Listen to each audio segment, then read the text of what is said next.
And welcome to the motu 52 live stream with Kenny and Will. Clayton, I am an illustrator in Australia and school teacher, and my friend Kenny, who has just joined us now, is also the same. So welcome, Kenny, and how are you today, my friend? I'm well. On yourself, Will? How's it going? I'm good, buddy. And I'm just doing a little intro with us, and I have failed this week, Kenny. I did not get to doing the orange, so I'm back here on the Saturday ready to do it live. How has your week been? Week has been a bit chaotic, but productive.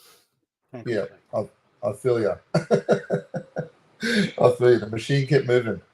So for those who are joining us for the first time, Kenny and I are traversing or meandering, maybe staggering through the Masters of the Universe realm, one character at a time. We have 52 of them, and we are up to Man at Arms.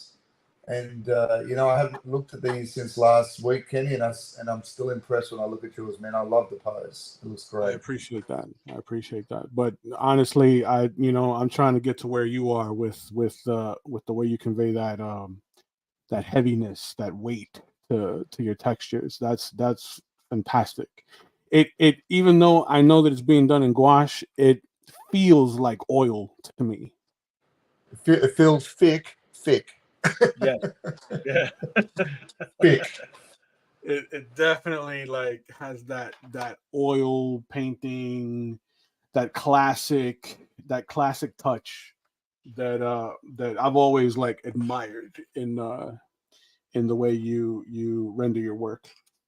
Thanks, man. I appreciate that. Look, I think that sometimes becomes my default too. I mean, it sometimes I find it hard to go lighter when I want to. So it becomes my own, how would you say, my own Achilles heel sometimes, because I've got to then try and push beyond it at times as well. So, but yeah, I appreciate it. I love your fiery, destructive background, his mid battle scene. Thank you. Very cinematic. Very cool. Well, it's very Joe Ryan. Yes, indeed. The incomparable Joe Ryan. Joe Ryan. Welcome, everyone joining in on the stream. If you're on the East Coast, good evening and happy Friday. If you're down under, good morning and happy Saturday. As always, we're here with our weekly live stream and our current drawing challenge of the Masters of the Universe. Here we are up to Man at Arms, and I think we're just about on the tail end. We are of Man at Arms, but we're barely cracking the first row of characters. Right? We will get there. Yeah, we will get there.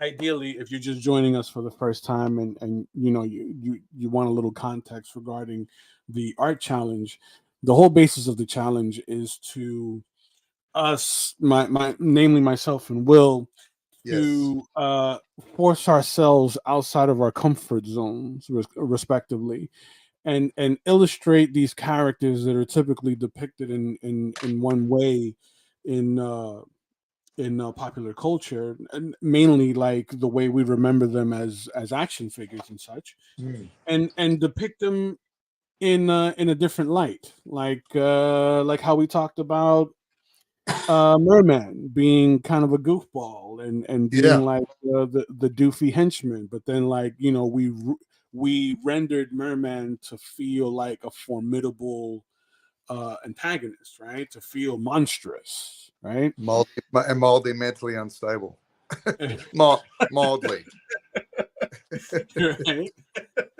But and for me, the Masters of the Universe IP this is the first time I'm ever illustrating these characters. Right. So this is the first first impressions for you guys in the audience. It's it's definitely a first for me, and I'm having a blast because with each one, I'm trying to do something a little different. I for most of you that are familiar with my work, You guys know that I love putting a lot of motion in my stills. It's something that I grew up loving in comics, so that'll always be a constant element in my composition, right? But we want to try and do things outside of our comfort zone a bit.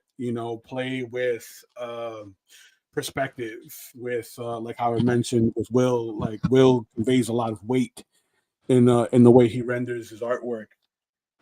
And as we work through these, I'm learning a lot by just watching Will's process, right? So it's Makes two of it's us. yeah, it's the osmosis, right? It's the osmosis that as illustrators we pick up by working around other illustrators. So hopefully you guys Yes. at home are feeding off of the same osmosis and drawing along with us, or at least picking up some tips.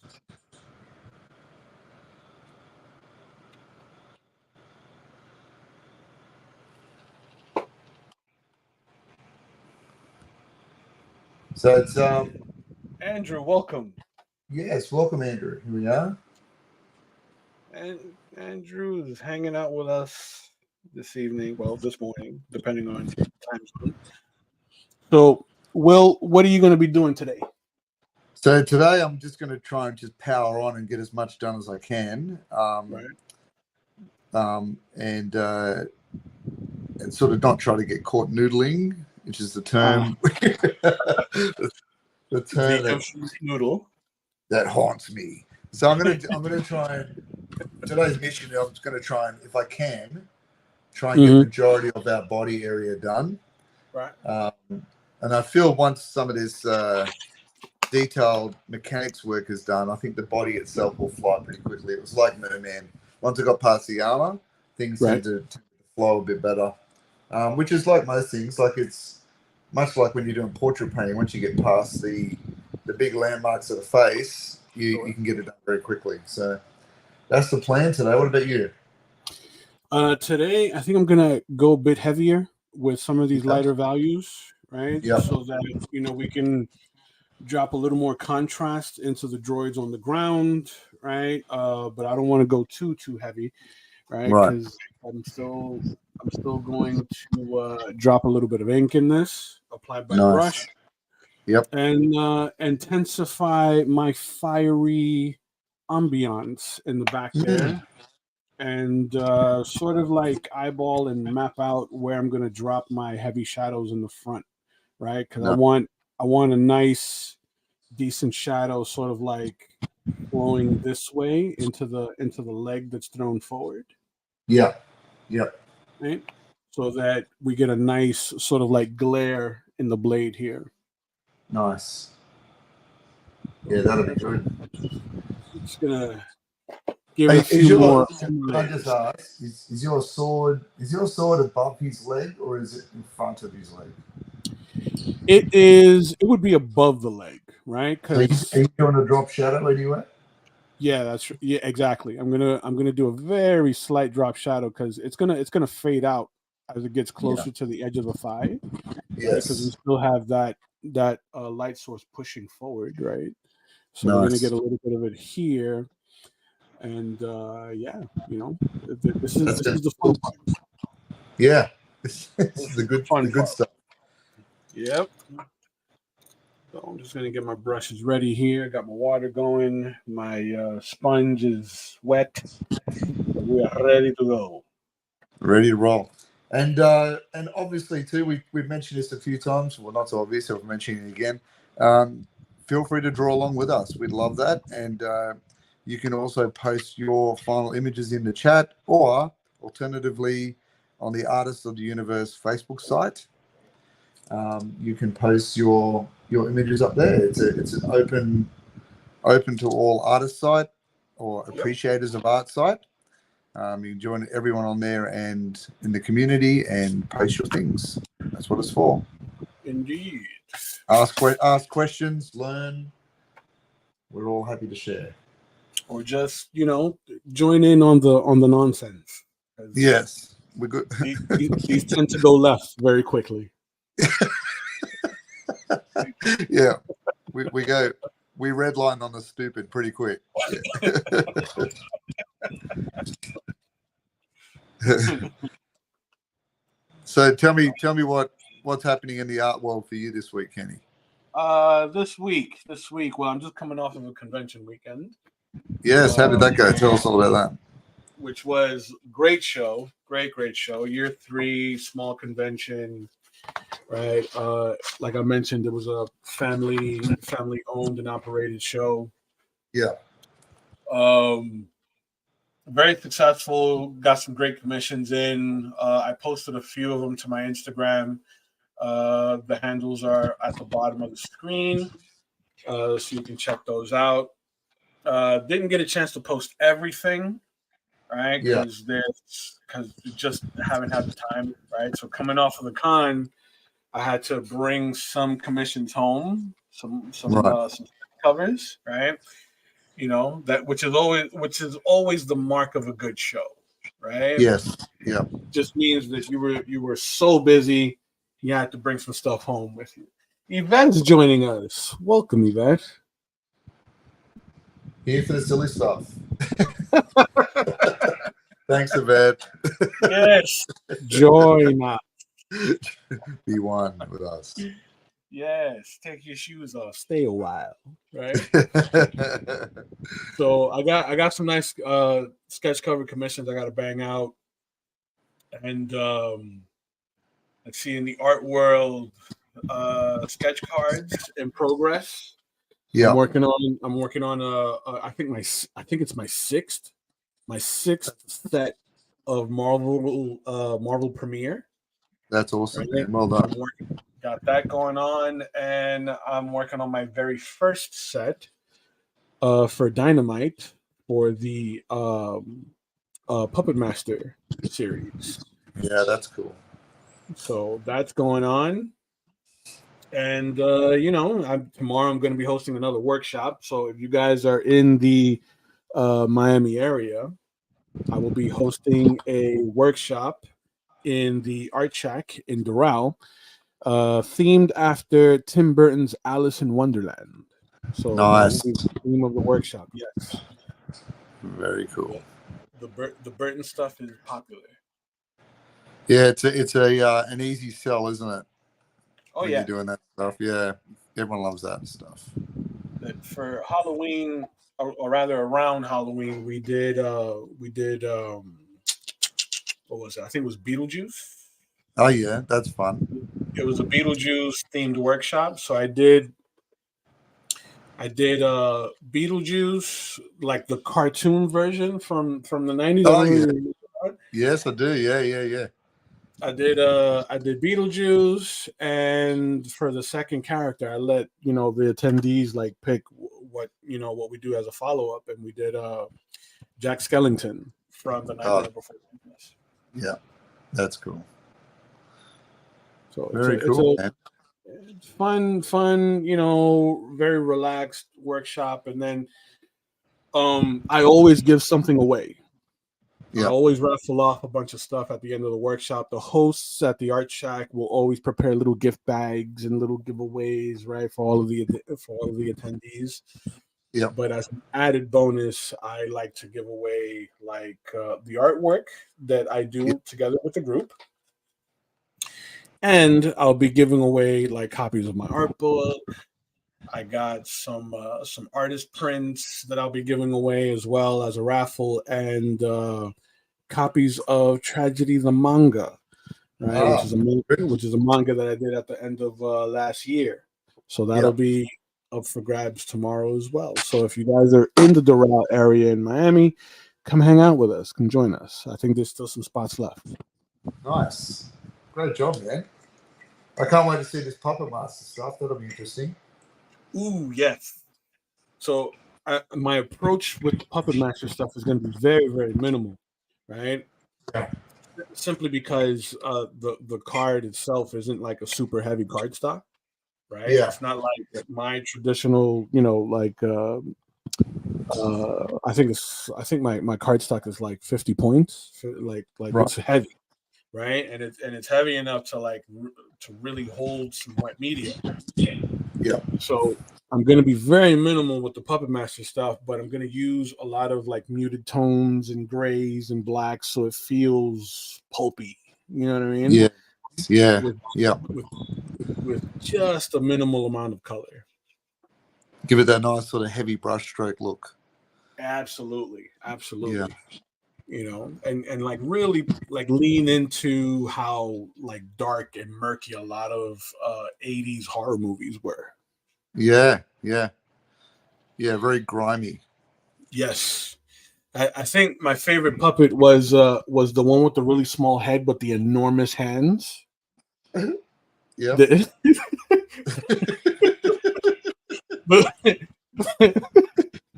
So many jokes, but look how much I've improved, Kenny. I could have said something, but I said nothing.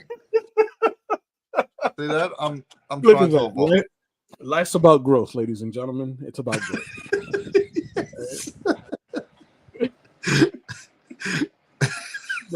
Exactly. You know, you know, for every IP that I work on, I like to do a little research, right? It's important that you do your homework. So I rewatched the first 3 Puppet Master movies. Oh yeah, they're interesting to rewatch, aren't they? They truly are. Truly are. And, you know, that it, you know, watching them now as an adult, they feel a lot less scary. Yeah. And they feel a lot funnier now. Yeah. Right? Like you can tell that, you know, the writers had a bit of a sense of humor when they were dreaming up the kills for for some of the victims, right? Yes. Yeah.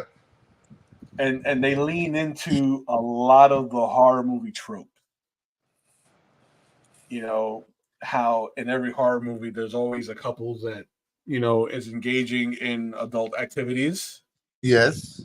There's always they're gonna die because they do that. And they typically get it the worst because they're like, you know, for lack of a better phrase, caught with their pants down. Yeah, don't break the moral code in a horror movie. That's the rules, isn't it? You know, there's always the cynic. Yes. Right. The jokester.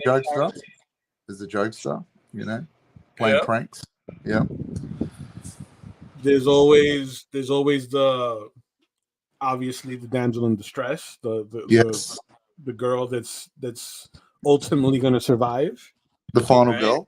Yep. Right, there you go. She's the final girl, right? And then the guy who plays the hero, quote unquote. Yes. Who, you know, he's not going to make it either. Yeah. Sometimes he pays the ultimate sacrifice. True. Yeah. But all in all, man, it was interesting to watch. It was kind of fun. I'm not gonna lie. Yeah, that's cool. It'd be interesting to see what kids today think of it when they watch it. Like, we have a nostalgic lens, I guess, too, when we look back at it. Like watching the original Chucky, you know. True. It's we look at it and go, oh, you know, like it was terrifying when you were a kid, but absolutely. Now you watch it for the nostalgic bend on it all, you know. Yeah, and it's like it's funny as an adult. Yeah. You know what I mean? Yeah. 10 minutes in and it's already cool. Yes. You see, I see it the other way a bit. Is that I'm always left, but I try so hard to hold it together all day long. You got to give Will credit. He tries. That's right. So for me, it was 10 minutes holding it together, and then I just went back to default again. Oh man, I think the horror films that I enjoy the most are the Friday the 13th films and the Nightmare on Elm Street movies. I think those have the most memeable material. Yeah, especially Freddy Krueger. Like he was a troll. He's a walking catchphrase. You know, like and he knew it. Yeah, 100%. And I think the most outstanding kill in my opinion. Well, he had some classics, right? Like the blood geyser from number one. Yeah, with Johnny Depp. Yeah, like that's epic. And when you look at the behind the scenes stuff on how they executed that scene, very impressive stuff. Yeah, very impressive stuff. But I think the funniest kill, the absolutely funniest kill, is the one where he kills the girl in a roach motel, where he chases her singing La Cucaracha. Yes. Wait, is that the one where she was the where she became an actual insect, and then he crushed her in the Chinese food box? Yeah. And he said they check in, but they don't check out. That's it. Oh man, it's so good. It's so good. Or the other one where I think it was in part 1 or 2, where the girl was on the phone with her boyfriend. Yeah. And Freddy sticks his tongue out of the receiver. That's the first one. That's the first one, right? Yeah, the big rubber tongue that comes out. Oh, and he says, man. I'm your boyfriend now. he just announces it. He just announces, I'm your boyfriend now. That's it. Because I'm in your phone. Oh, man. Those were very, very creative, like, movies, in my opinion. Yeah. The lore behind the movies were good. Yes. Like, it was a nice little setup. But yes. I think the kills is what, like, it's what you go to the movies for. Right. Exactly. Slashes, you know? So fun. Andrew says those He-Man folks love the furry underpants. Oh, you know, Drew, that's been the topic of conversation since we started this couch. All right. We've always questioned the choices. The choices. Yes. Why the and where are these animals? I never see them. Like, are they all extinct because they all got like hunted and scun? Like, where? Yeah, they got turned into underoos. They got maybe that's why they wear them. It's like this big, like, look what I've got. I've got the last of the black Eternian creature panther, and I'm wearing it as underwear. It's like, in a world of sorcery and super science, they couldn't come up with pants. Yeah, nothing synthetic or, And here's the thing, like, these dudes are in battle. I was thinking this the other day. They're in battle all the time. You don't want to protect that area. Like, you don't want to. Like, that's, like you've got guys running around with tridents, with, like, gauntlets with spikes on them. You don't want to protect the danger zone. The cash and prizes. The twig and berries. We're not protecting those. I'd be concerned about the power sword. I mean, it's just where do you like? And there's things with like big teeth and I don't know, man. They're worried about their knees. I get it. As a man that's getting older, I worry about my knees too. He's got the big knee pad, but running in there with just like the furry undies, like I just think. Maybe that's not putting. Let's consider He-Man, for example. Right. Nearly nude. I don't think he's not so I don't think he's not so He-Man. I don't think there's a whole lot of cushion with the fuzzy loincloth as he's riding Battle Cat. You know what I mean? That's right. That's right. He'd be talking in falsetto if this were like real life. I'm just saying. But to be fair too, I don't know the structure of the inside of these furry underwear. Like if there's like a pocket or a pouch or something built in to help. True. To help, because there's going to be a lot of movement. Like you think of the mechanics happening there. Like, I don't know, it concerns me. And what about the battle, right? Like, You know, you're in a heated battle. You're sweating. You're rolling around. You know, things are gonna get a little uncomfortable. I'm just saying. Right. Right? And you Duncan know what? over here, he's got his green tight. Yeah, that's going to be hot too. Like, imagine getting that off at the end of the day. Jesus. Jeez. You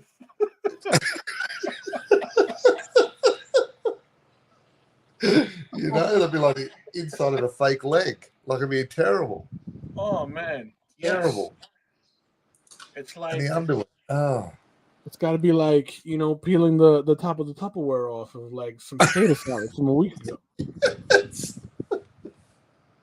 That real clammy. Oh. But can you imagine his relief, like when you get it off, like, oh, thank God. Oh. The outward breathe out. Oh. Thank God. With the steam? The steam. Just sitting on the end of the bed, just relieved. Oh, thank God. This is why the challenge is going to take so long. This is why we're going to spend more time like picking apart the designs and stuff that we're painting and less painting. I reckon he'd need a help with it too. Like, I mean, that wouldn't be an easy. You know, like, that's not a job you want. Orko, get over here and get my shoehorn. Get the shoehorn and the pliers to help get this off. Like, not the shoehorn. Get the crowbar or something to get under. Because where's the joint? It only joins up to his neck. Like, I don't know what's happening in the feet area, but I don't think it'd peel upwards. You wouldn't peel upwards. I mean, where's the zipper? I just assumed it was just like a stretchy one piece, like snap. That's even worse. That's even worse. That because it looks like it connects into the hands and everything. So it's like it goes right over. It's like one big old thing. It's all in the same ozone. It's like there's no. It's all trapped. It's all trapped in there. It's all. It's all.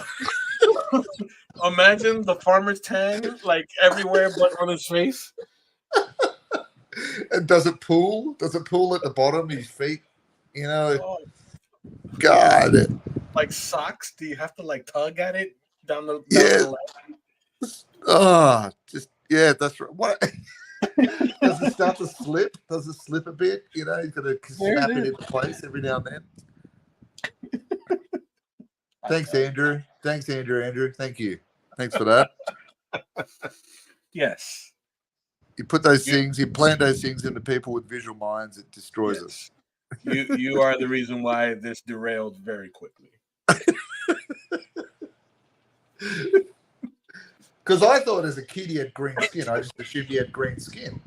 But then when I obviously got older, I looked at it, I go, no, there's no green skin. He's got a green bodysuit. Yeah. You know? But then it's like, you know, I don't know. I don't think they thought it through. They didn't think it through. Yeah, just a green paint. Let's paint it. But then I thought, oh, he's not a green human, so let's just keep him skin tone on the face. Like, what? Yeah. What? Yeah. What do you mean? What does that even mean?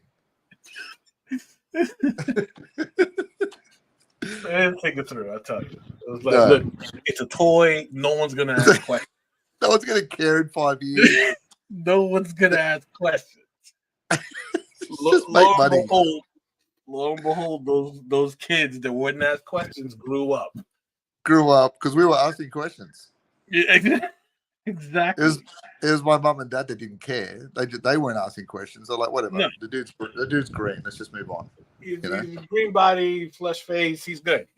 Yeah. Shut up and eat your dinner. Yeah. Don't look at me. Don't look at me. Go play with your toys. That's it.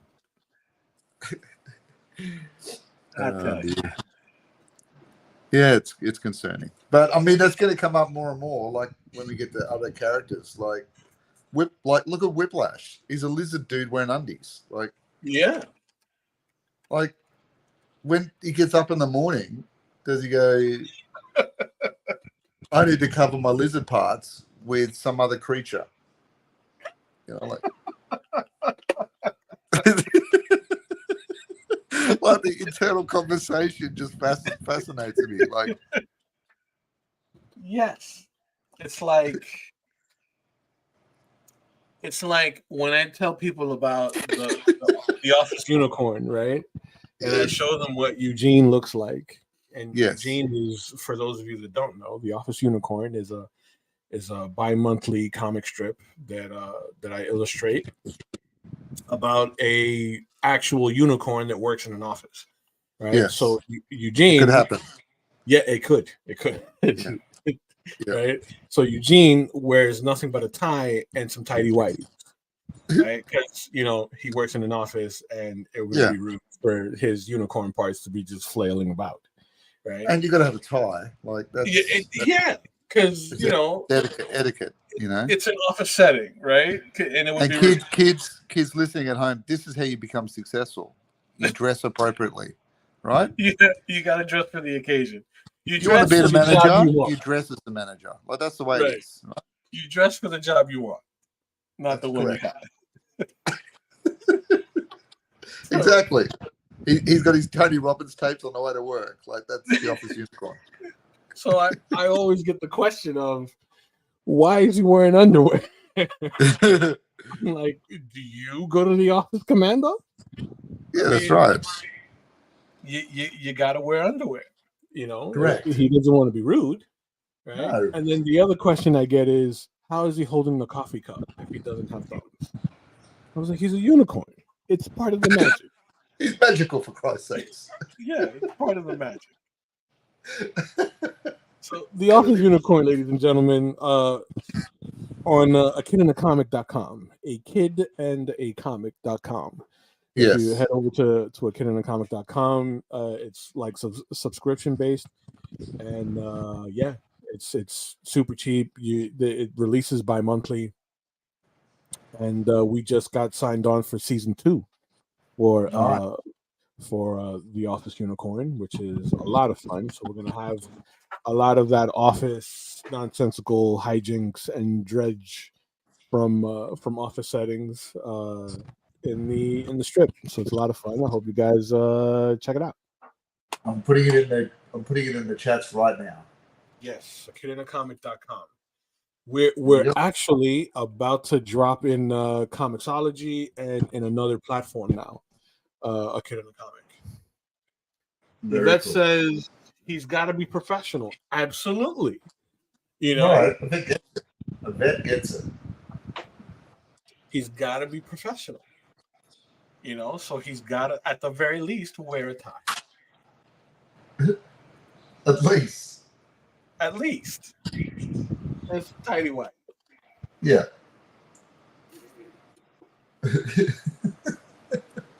Yes. I love that he stands in front of the mirror and goes, "This is enough. This will do." It's fine. This will get me through the day. It's as far as I'm going. There we go. So the link is on the screen. Yes. Thank you. And there's lots of other comics there too, isn't there? Well, yeah. There's a lot of they're all creator-owned comics, which is fantastic. Nice. So you got a lot of indie guys on there. Our boy Robert Powers is on there. Def Shogun with Penguino's Revenge. We got guys that are industry guys, like guys that have done stuff for Marvel, DC with their own creator-owned IPs. Dropping in a Kid in a Comic as like their individual serials, like how we used to get in the paper, right? Yep. And there's also little activities as well, mazes and puzzles and such. So it's really, really good. It's a really good piece of material for the whole family. Like, my kids. It's like the Sunday Funnies. It's just like the Sunday Funnies. Only the whole paper is all comics. Nice one. Great stuff. So for those who are aspiring professionals, how do they become part of a Kinder Comic? Do they have to submit or apply or? How does it work? Well, I believe they can talk to John Jay. They talk to John Jay, and you know, he because he's the editor in chief of A Kid in a Comic, Yeah. and you know, he makes those final decisions. Everyone that popped into the project was personally solicited by John. Yes. I Right? remember. I remember when Yeah, he did that. everyone was personally solicited by John. You know that John reached out to not just artists that he knew, but artists that he's also gotten work from. So, Yes. like, Yeah. he's a big art supporter. He's a big comic supporter. So, everyone that he solicited for contributions to A Kid in a Comic, he is a fan of, Yeah, right? that's cool. And it's full of great content and material that And John Jay's a good guy. He's a really good he's guy. yes, he's super good guy, and the proceeds go to an organization. I'm blanking on the name of the organization, but the organization hopes to provide like some financial support to comic creators that can't draw anymore. So it's like a retirement fund. Right. You know, Are you talking about oh now I can't remember it. Uh I'm on the actual site now. I'm just gonna see if I can find it. yeah, But because there is no health insurance and things like that for comic creators. that's The right. Hero Initiative, is that it? The Hero Initiative. Yeah. Yes. So when John told me about it, I was 100% on board. Yeah. 100% on board.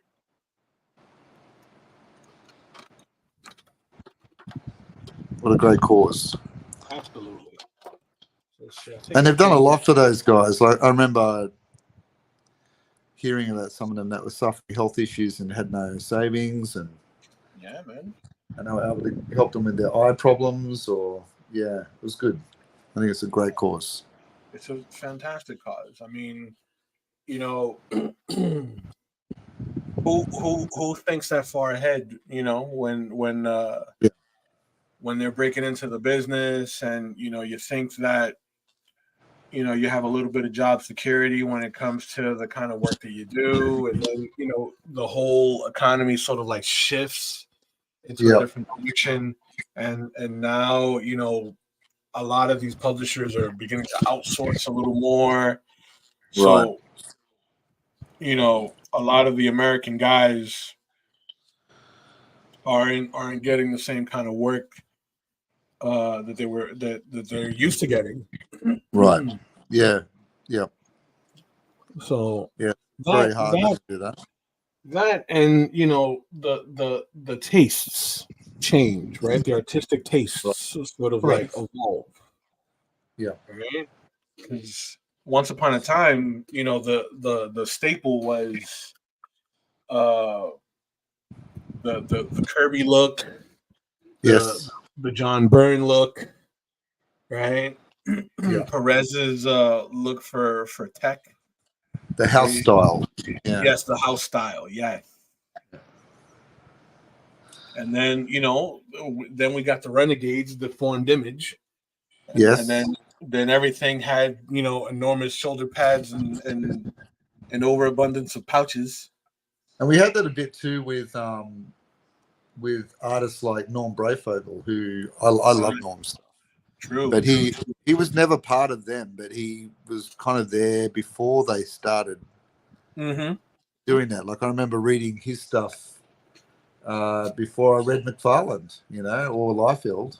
Yeah. Norm Brayfogle was doing those detective comics with the giant capes and the stylized eyes and the real dynamic sort of scenes. And he ended up doing Archie, I think, before he passed, didn't he? Yeah. Or like the Eisner stuff. Yeah. Yeah. With yes, the Spirit. With the Spirit, yes. Yeah. Love like Will Eisner stuff. Yeah. That was like the status quo. That was the style that everyone would try and emulate, and it was like that was the standard that would define whether or not you were ready for that kind of medium. Right. Yeah. You know. Exactly. Exactly. But things evolve, things change. You know, and it's in every creative field's best interest to kind of roll with it. You know. Yeah. I think so. Anyway, that's my opinion. I agree. You got to keep changing. But I think too, you know, you want to do that for yourself. Like, I mean, you don't want to be the same cookie cutter. Right. That's going to drive you crazy. 100%. 100%. Then you end up That, bumbling that, on a live stream on a Friday night. with you know, but you have to, right? Like I tell all of my kids, you know, that they should do things outside of their comfort zone. They should, you know, expand outside of, you know, their little bubbles, right? So that, Right. you know, test themselves. And you Yes. know, you can always go back to what you feel comfortable doing. Right. But you want to test yourself with things that you aren't comfortable doing. Well, you just keep building, don't you? You keep building the tool belt, and that's right. If you want to do like you did like if you want to swip over and do the manga style, do that. If you want to do the superhero comic book style, do that. You know. That's right. That's right. Now you're learning a new style. I mean, you're a classic example of how to evolve and expand. You know. You want to be all things to all people. Yes. That was one of the foremost things my father taught me as a kid. You want to be all things to all people. Don't box yourself in or pigeonhole yourself. Right. You know. Andy Calderon for president. That's what I'm saying. Oh no. My people. Right. And I mean, obviously, it's good advice from an entrepreneurial perspective.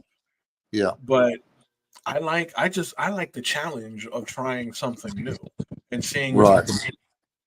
You know, and if I can't nail it in that first try, you know, now I take it as a personal challenge to get it into to try it until I get it. It got personal. Like, hey, what? Exactly. The gauntlet goes onto the ground. What? Exactly. You will not win. Nay, I say, nay. To thee, I say nay. Nay. I'm telling you. And thus is like, you know, an attitude that I've kept for a really, really long time. You know, this motu 52 challenge. I wouldn't have tried this like when I was a teenager. Yeah. I've been too intimidated. I'm still intimidated. I've been too intimidated. But now, as an adult, as a professional, like in the business, like I'm like, hell yeah, let's do it. Let's do it. Let's try it. You know, what can it hurt? Oh, it's gonna hurt. And you know, you guys are seeing it live on stream, so you know you've seen me like make mistakes, correct them, mask them as best as possible. Yep. You know, we got Will, the master noodle over there. You know, but the noodling pays off. It's on the business you know what I mean? The master noodle.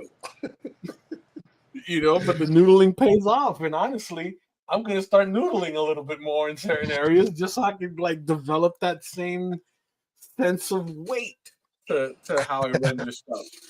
You know, the thickness. This is and this is what it's all about, ladies and gentlemen. You want to observe how other artists render their work. You'll pick things up and add them to your toolbox, and you know you can apply that immediately to how you render your work. You know, some things will, you know, expedite a process. Other things will just kind of make your stuff look better. Yeah, you know, exactly. I was watching a great video with Greg Staples the other day on David Finch. Yep. I learned a lot. He's just such a he had a different process altogether that I do, but he works in acrylic. Okay. And yeah, you just say, oh, there's one little snippet I'll take that I'll try, and sometimes it's that one golden thread that leads you down a pathway that you've never been before, and you'll uncover a whole bunch of different stuff. It's but you got to start with you got to recognize that thread's there. I guess is probably the big thing, right? Rather than saying I can't ever do that, right? Because intrinsically we all can do it. It just depends behaviorally whether we're teachable in that area.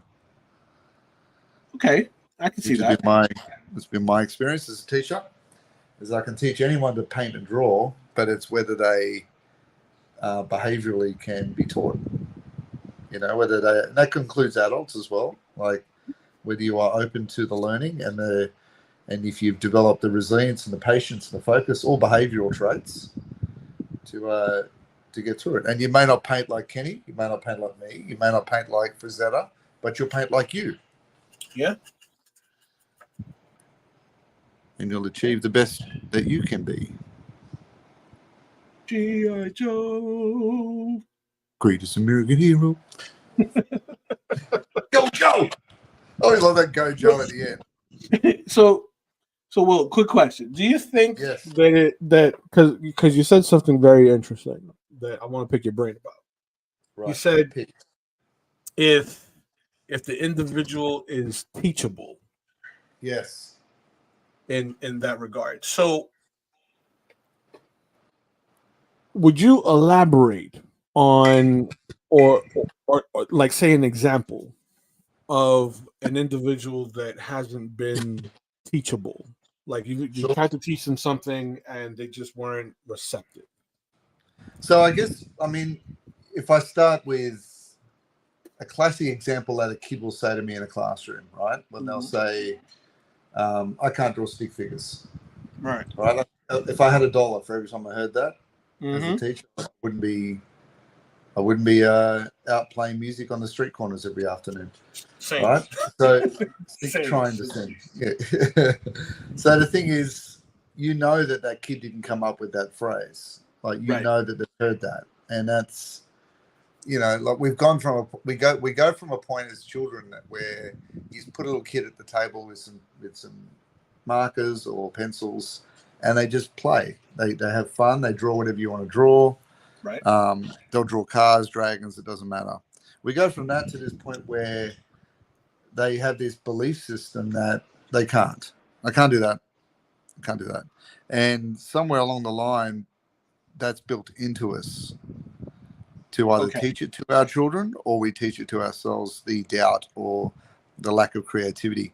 And what I'm getting at, I suppose, is that one of the unteachable moments is that the programming blocks our focus. And whether you are programmed ancestrally or whether you are programmed by your environment, so you allow those programs to block you. Now, I did not start as a natural artist. I don't have a photographic memory. That's pretty clear. You didn't it's not like a natural thing for you?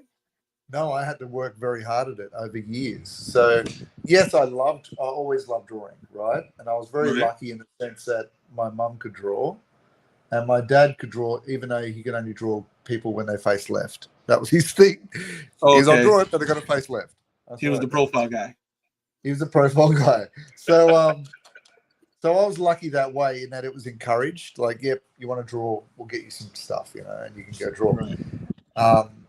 But there's plenty of families that perhaps don't know that hidden curriculum to creativity, the stuff that I was allowed to see. So they have that idea that it's this mystical gift that has been, ordained at some point to some and not others.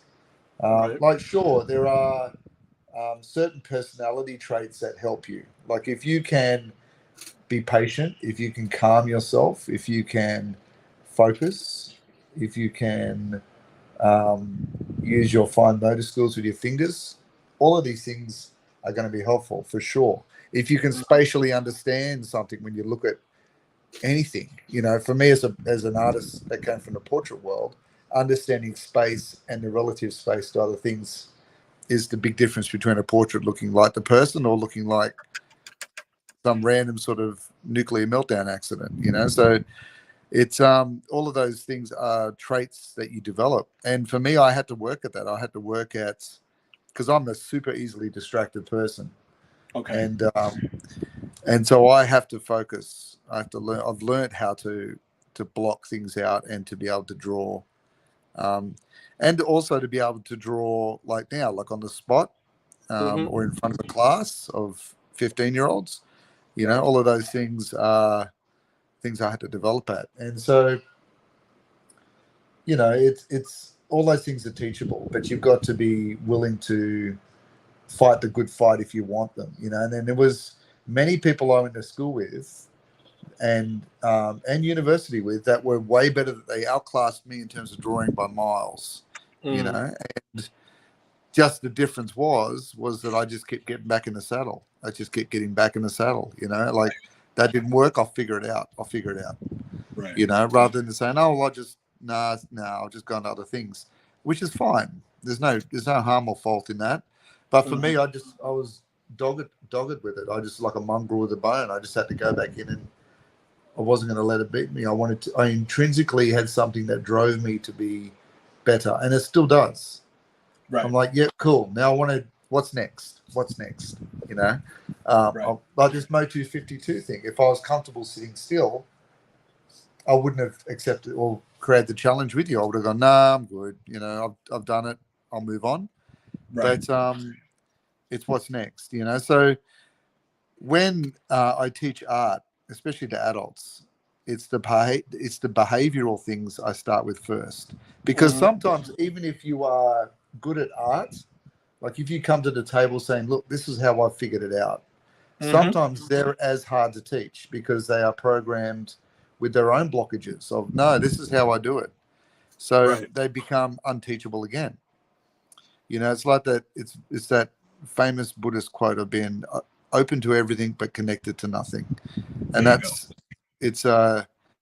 that will open you to greater learning and channeling in art. And the greater I learn about where all this stuff comes from, where the imagination generates from, it just helps me. It just helps me to calm myself, to tap into what I need to do, and and if something's not working out, I push for as far as I can, or I start it again. So I can't let things beat me not because of ego or pride, but because I need to learn how to do that bit. I want to learn that. It's not okay that it just drifts past me and I just let it go. I have to learn it. Right? There's a purpose for it. So when people become unteachable, it's for those reasons. It's cultural. It's sometimes it's that ancestral, like our parents or grandparents have said it. Sometimes it's something we developed as our own, blockages. I can't do it, or I'm intimidated, or whatever it might be. So, like I said, I can teach anyone to draw, but can you teach yourself how to be taught? Okay, I like that. That's a good way of putting it. I've encountered a couple kids that are like that. Yeah. Right. I've encountered some adults that are like that. Yeah. Right? Absolutely. Yeah. So because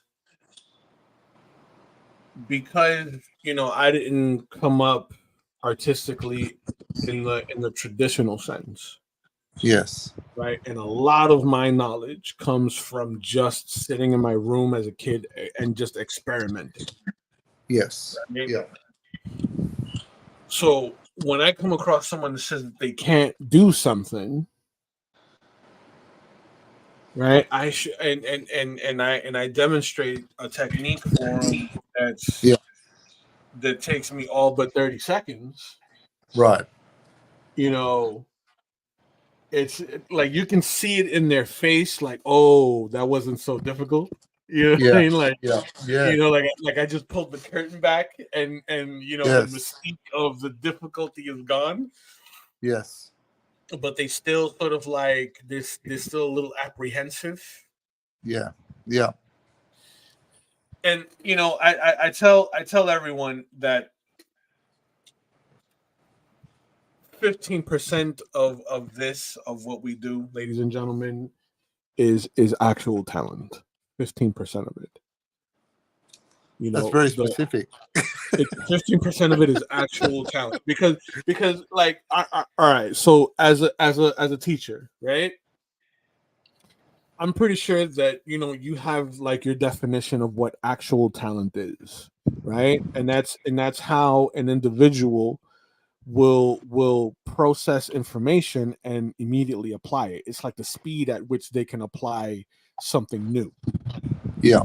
right? Like understand, process, and apply, right? 15% of it is actual talent. The rest of it is pure repetition and muscle memory. Yeah. 100%. Yeah. You know what I mean? That if you're not applying what you learned over and over again, it's you know, it's useless. Like you haven't, you know, it's not gonna Yeah. stay with you. Yeah. You know what I mean? And then psychologically, you're like, oh, you know, this was this. I don't have the talent for this, and you're cutting yourself off at the knees. You know, Right. like you got to think about it like as if you were riding a bike or learning to tie your shoes. We Yeah. all suck at something in the very beginning, Yeah. but it's that repetition that builds the speed, that builds the accuracy, that builds that problem solving like muscle, that understanding, right? Of like, you know, space and depth and, you know, Right. perspective and all that. You know what I mean? Exactly. That like I'm with each one of these, I'm learning something. Yep. Well, we both You know, are. I mean, none of us are cookie cutting our way through this. true, Um, we're trying to figure it out as we go. true. The difference is, I suppose, that you know we have these tool belts that we keep reapplying. You know, I was talking to my students yesterday about understanding tone, and I said, if you're Right, going to learn anything, this is the one of the most important lessons you'll be able to reapply over and over and over again, right. because you use it over and over, like the Terminator line, the reflected light, you know, the light Mm-hmm. source. You know, I've used that probably about 13 or 14 times already today, just going over and Mm-hmm. over areas and reapplying it. So it becomes something that, you know, you add to that tool belt, and that, you know, that's when you can then move on. You go, right, I know that part.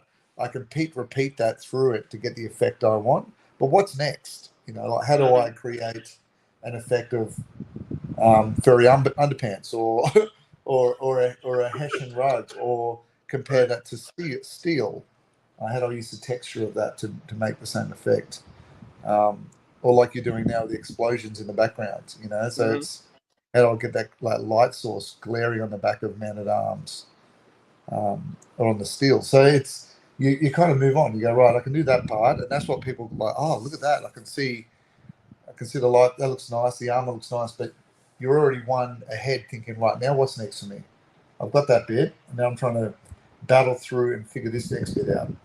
You know, Right. uh, I remember hearing an interview with Rob Liefeld once, and he was saying that when he was at school, his teacher kept saying to him, "Draw this bowl of fruit," and he goes, "I know how to do that because I'm trying to deal in sequentials." You Mm-hmm. know, like for him, he'd already moved on. You know, like if you Right. do that part, he's moving on. That's the key. Just keep moving on. That and yep, I agree completely. That a few years ago, I wouldn't touch paint. I wouldn't touch watercolor. I wouldn't touch gouache. I was Yeah, strictly a marker colored pencil guy. yeah, You know, and even before then, you know, I wouldn't do color in most of my pieces unless I was specifically asked to. You yeah, know, and when it came to those points, it was like Copic markers and maybe some Pantones or something, depending on the desired Yes. effect, Yeah. But you got to expand your horizons and get like all these different, because there's so many different effects and that you can on the material, right? And you kind of like Right. cut yourself off at the knees, when you feel like, oh, I can't do that, or this is too difficult or something, right? Yeah. How would you know? You wouldn't try. You know what I mean? Like, I taught myself digital in a month, and I did it over the pandemic. Yeah. Right. And it's through my experience with learning digital that I can confidently say that if you're proficient on paper, you can do digital. You just Yeah. need to, you just need to get over that learning curve of Right. where your tools are. Yes. Yeah. But you can 100% do digital. You know what I mean? If you're proficient Just on got paper, to learn the medium. That's all. that's it. Learn the medium. That's it. You said the key phrase right there, learning the medium. You got to treat it like it's just another medium that you have on the shelf, like paint or pencils and so forth. Learning the medium. Figure it out. That's it. This is all problem solving. One of the teachers that I work with, right? She's also a child psychologist, right, from Venezuela, Right. So every so often, I'll kind of she's a young lady. I'll pull her off to the side, and I'll teach her something about cartooning because she works with a lot of the younger kids. So like the 9 and younger crowd, right? That we get at the studio. So she knows how to talk to them. She knows how to like kind of gauge certain attitudes and outbursts and all that. Like she knows how to approach them from that standpoint, and that's something that like I completely admire, right? Because she's able to like look at things, from that perspective. But then when it comes to like art, she knows very little. So like it's always refreshing to see an adult who's receptive to that and is open to learning that and incorporating something new into how they work with children. Yes. Lance is with us. Welcome, Lance. Welcome to the party.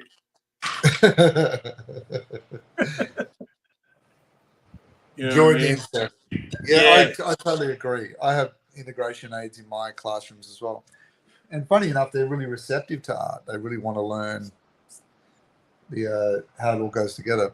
But and I couldn't do the teaching in that classroom with that some of those kids with their needs without them. Their skill set for me is essential. So it's a symbiotic sort of relationship in a way. Absolutely. And there is an air of therapy to what we do in art, right? Yeah. There's an element of therapeutic serenity in this. Yes.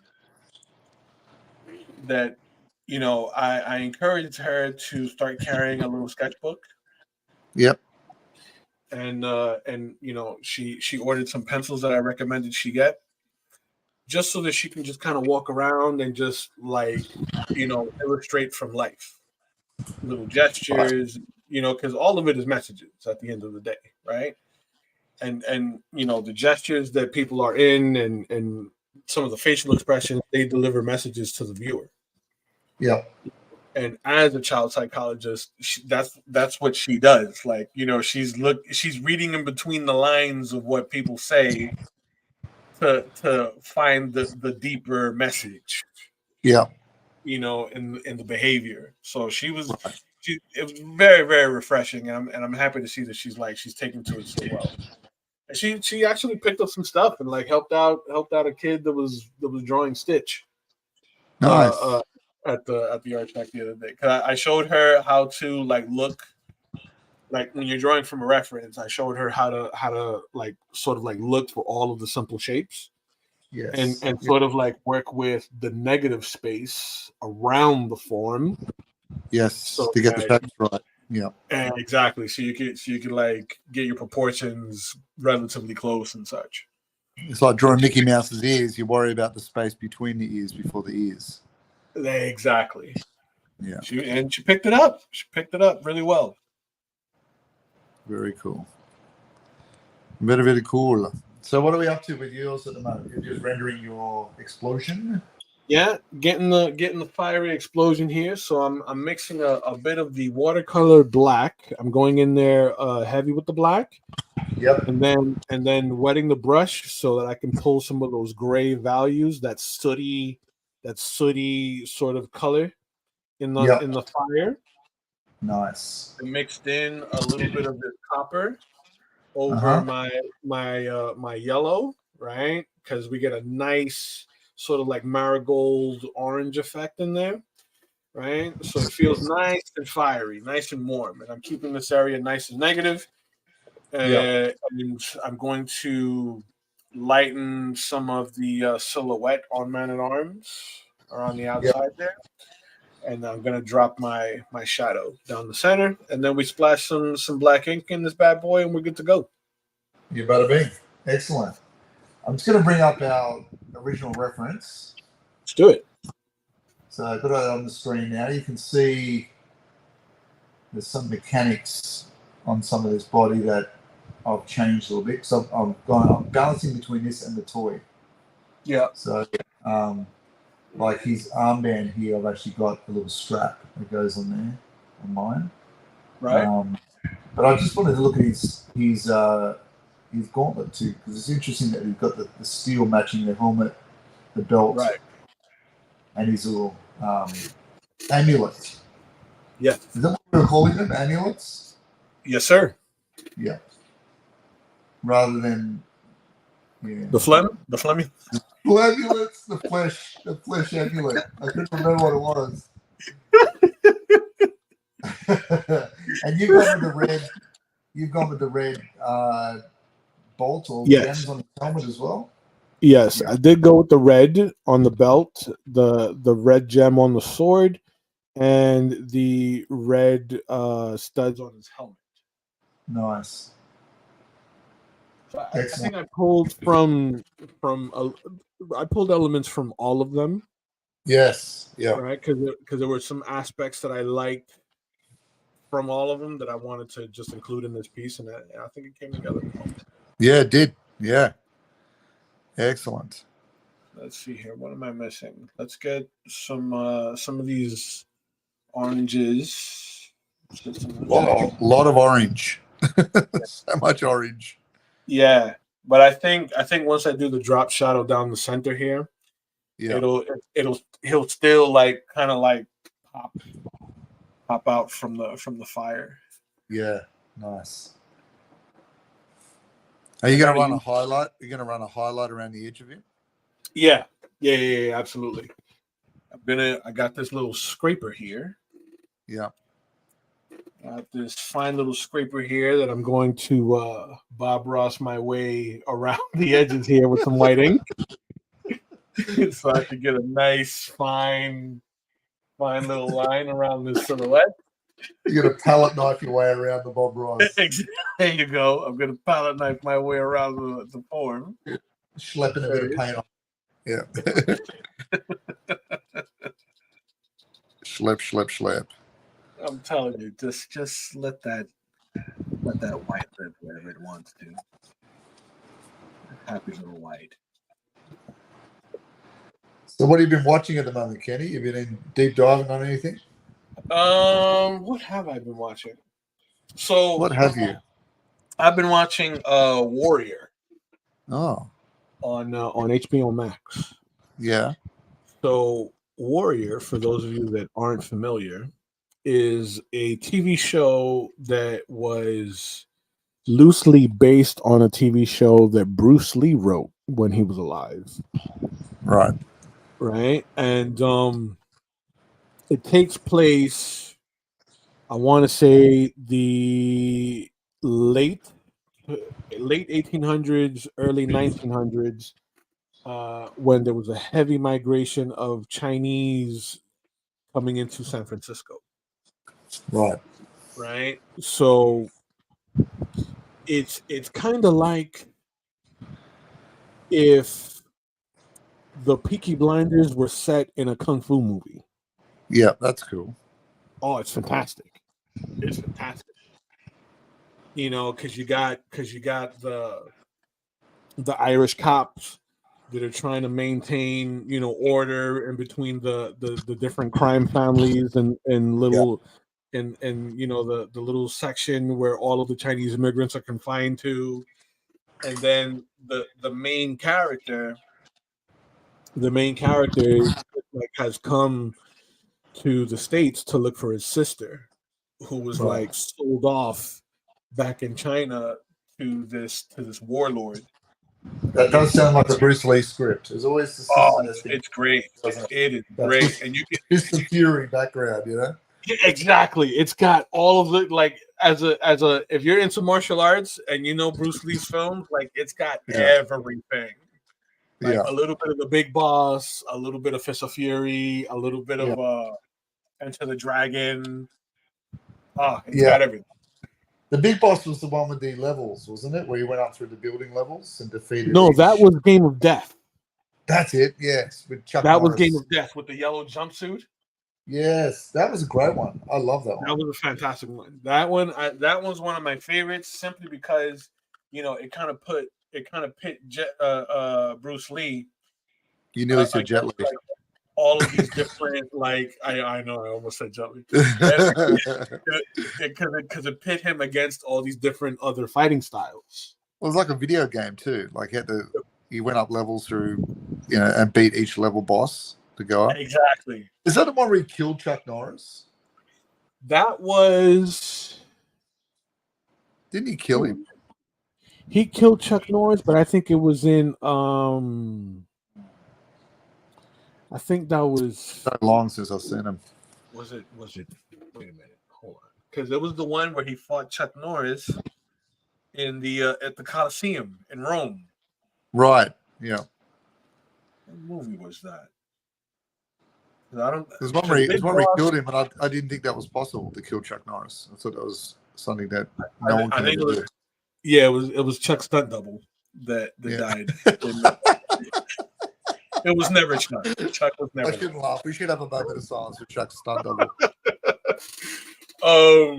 No, Big Boss was the one where he had just moved in with some family and he was working in like an ice factory. Yes. And the owner of the ice factory was running heroin in the blocks of ice. Which kind of ingenious. Yes. He was running heroin out of the blocks of ice and stuff, and then not that we think that's the right thing to do, kids at home. No, but we do support entrepreneurial ideas. We do not condone the ideas that you find in martial arts action movies. Okay? That's the disclaimer. The views of Bruce Lee and his films do not reflect the views of Will Clayton and Kenny Calderon, respectively. That's right. Oh, tears! I can't even see my girl. The boss in that movie, the end guy, he had that comedically huge overbite. Yes, that's right. He had the glasses and the really big overbite. He had the monkey on his shoulder. I don't know if you remember. Yes. He had a monkey. We've all got the monkey. He's got the monkey. Oh man, I just realized the monkey was on his shoulder. The monkey on the back. Yeah, there you go. He was doing heroin. That was his monkey. No, it was opium. It was opium. That's what it was. So good. Yeah. I don't know how I feel about the Crow remake though, with Jason Momoa. I don't know if you can beat Brandon. Brandon Lee was good. Brandon Lee was fantastic. And it's such a period piece of the 90s. I don't know if it reflects well now. I don't know. I still watch that. I still watch that movie. It's Yeah. easily one of my top 3 all time favorite movies that I can watch over and Yes. over again. Yeah. And it still holds up. Yeah. So I don't know. I Like, haven't seen it. I haven't seen it at all, but I just don't know. I don't know. The jury's out on that one. it will, if you haven't seen it, you gotta watch it. You gotta watch it. I've It's seen the original. phenomenal. I've seen the original, the Brandon Lee one, but I have not seen the new Jason Momoa remake. I don't even know if it's out yet. But No, I think they shut it down. did they? Yeah, I think they shut it down. Oh, It's did they like really? Wasn't in going anywhere. development hell for now. Okay. But yeah, that original movie, like, and everything else that came behind it, like just pales in comparison to the OG. Right. And then, fun fact, there was this documentary where they did interview like James O'Barr, Right. right? And what he was going through in the original books. So if you guys aren't familiar with, the original Crow comic, right? Eric Draven wasn't a musician. He was actually a dancer in the books. Yes. Right? He was actually a dancer in the books. And in the scenes where Brandon Lee is like playing guitar on the rooftop and he's like having the whole like emo moment, those scenes in the books, Eric, like, the Crow was like dancing, like doing some like interpretive dance, Yeah. Yeah. in the book, which influenced the build of the Crow. Like, he had a very slim build. He wasn't like meant Right. to be bulky or anything. Yeah. And that was Brandon Lee playing guitar because he actually was a musician. Because he could do it. Yeah. Yeah. Absolutely. I absolutely love that movie. It's a great movie. Great villains. Oh yeah. It's just great. Yeah. That in retrospect, Not your happiest of films, but you've just got to be not a happy movie, but great cast. Yes. It's got a real goth feel about it. Oh, heavily. Yeah. I love the cinematography and just the overall mood of it.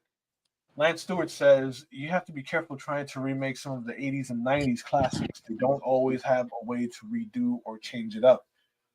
100% fact. I agree. I wish they would follow that rule. Yes, someone should send Hollywood a memo. Yeah, so you have Lance, send them that exact message right now. Yeah. All of Hollywood right now. You have to be careful. You have to be careful. Some of those IPs should just be left alone. Yes. I get the idealism behind reliving like really good memories, just that nostalgia. I get it. It makes sense. Says us who are painting He-Man. Exactly why we're like painting He-Man characters, right? Yeah. But if you're not gonna be true to the source material, and that's wherein lies the folly, right? You're not gonna be true to the source material, and you're gonna inject a lot of like modern day BS, instead of just telling a good story. That's where it falls flat. Sometimes it's even as simple as that bit of that corporate ego of I'm going to leave my mark on something. Like the property already worked. Like It was successful. It sold. Like you don't have to reinvent the stories as much. You just have to expand or tell on those same stories. You don't have to try and change the actual characters. Just honor it. The designs worked. The designs sold. Keep the designs. The stories were good. Keep the stories. It's not hard. Like, I don't think it's hard in that aspect. They make it more difficult than it needs to be because they're just trying to, make a mark for themselves. Look what I did to that universe, and I think if they just stuck with what is honorable and what works about those characters, like you'd have a winning property again. Absolutely. Well, look at the Thundercats when they remade the Thundercats cartoon, not the one that just came out, the one before that, and it was very much like Avatar, The Last Airbender. Oh yeah, yeah. It was good. It was good. They honored was. the characters, and I thought it was good, and they honored the characters, and they expanded the universe within those realms, and it worked really well. I agree. And you know, they expanded on, like, they had some creative explanations on the lore that I appreciated, because it stuck with their Bible of the characters. They didn't start to say, well, this is going to be the new one according to social values now. Right. They built a new one, and you know, and it worked really well. I think because they weren't selling enough toys. Yeah. You know, is why they shelved it. Right. Quick question. On your belt there, you've got the red gemstone. Are the other ones just studs without me looking at the original? Is it studs or? They're just studs. Yeah. Yeah, it's just studs.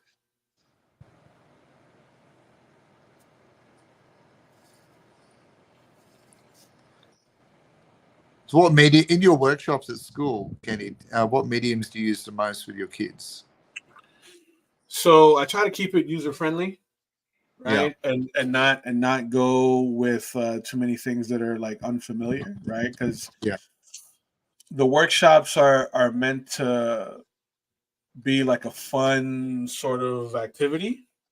Right. Right. So I'm not going to, I guess, smash like smash them with something. Smash them. Like, oh, this is too hard, or you know, it's meant to kind of be like a social sort of thing. That's today fun. we are doing tempura, children. Tempura. Yeah. First, we separate the egg yolk from the paint pigment. If you are unable to pronounce it properly, please. I love that you turn into Sirius Snape when you become pretentious. Yes, children, we are going to do tempura.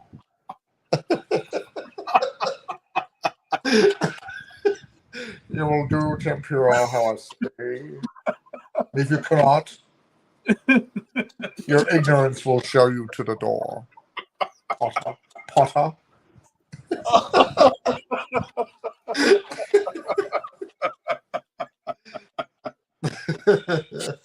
Oh man! Now I gotta get a wig. You've already got the robe. You wear a robe, so it's one wig away from success, really. Although I've got to admit, I was watching it with the kids the other day. My kids love Harry Potter. I'll full disclosure, I can't stand Harry Potter. I couldn't handle it. I think I was. Ladies and gentlemen, the views of Will Clayton do not reflect those of Kenny Calderon in any shape or form. That is our disclaimer. In saying that, I'll happily draw a Harry Potter if someone wants one, but it's just not a movie I can sit through. But I was watching it with the kids, and his classroom kicks ass. I want that classroom. Yeah, he does. I want some dark shit going on in the background. I want some like green smoke, a bit of alchemy happening. There it is. Like that's the real deal. Some taxidermy. I know. Bit of taxidermy in the classroom. Oh man, I gotta get a wig now, so that I can like walk, that stride, so that my hair kind of like flows backward the way it does. Flows backwards. And when you're in the class, it looks like you float. Because the road goes to the ground, and you just walk up slowly and talk through your nose. Because when I watched him, I couldn't get past Galaxy Quest or Die Hard. I kept seeing him as those characters. I couldn't see Sirius Snape as anything but that. Like shoot. I kept thinking he had a bomb. When I see him, it's obviously Die Hard for sure, because he was fantastic in that. But it was also the Sheriff of Nottingham. Yeah, right. in Robin Hood, Prince of Thieves, Yes. with Kevin And Costner. the Dumbledore thing. I just couldn't do it. I couldn't do it. I thought, can you not find someone that, I don't know, kind of felt like, I kind of wanted the Christopher Lee to be Dumbledore. I was like, why can't he be Dumbledore? You know? Yes.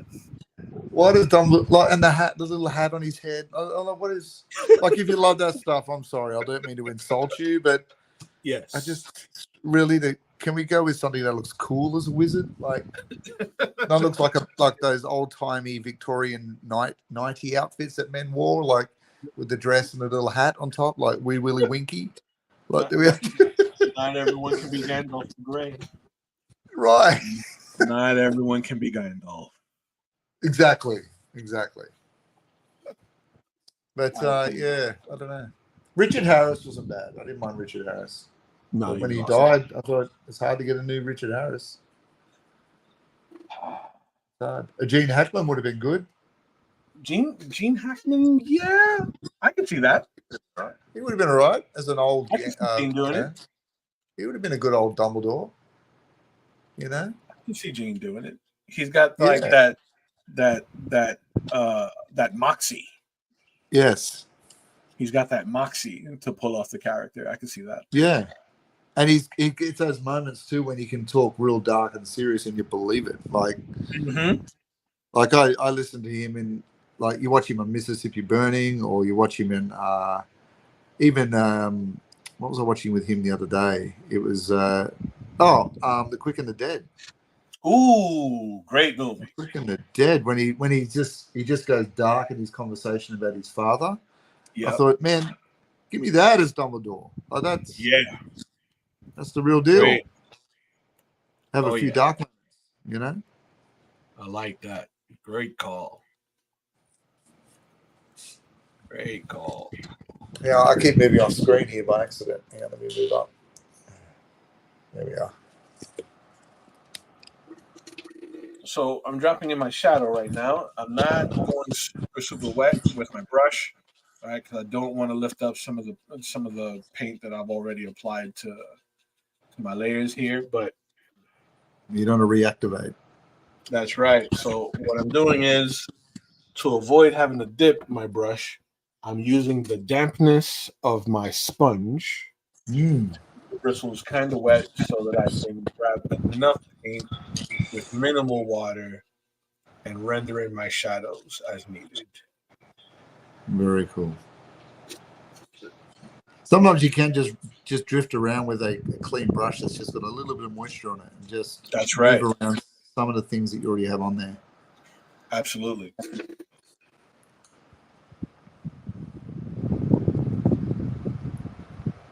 Pull out some of this in there. And we get a nice little push of light.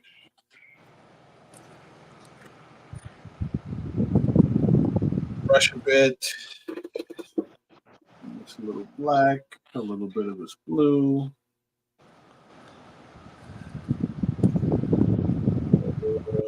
Drop that very carefully here. So this week, Kenny, has been the week of Hannibal Lecter movies for me.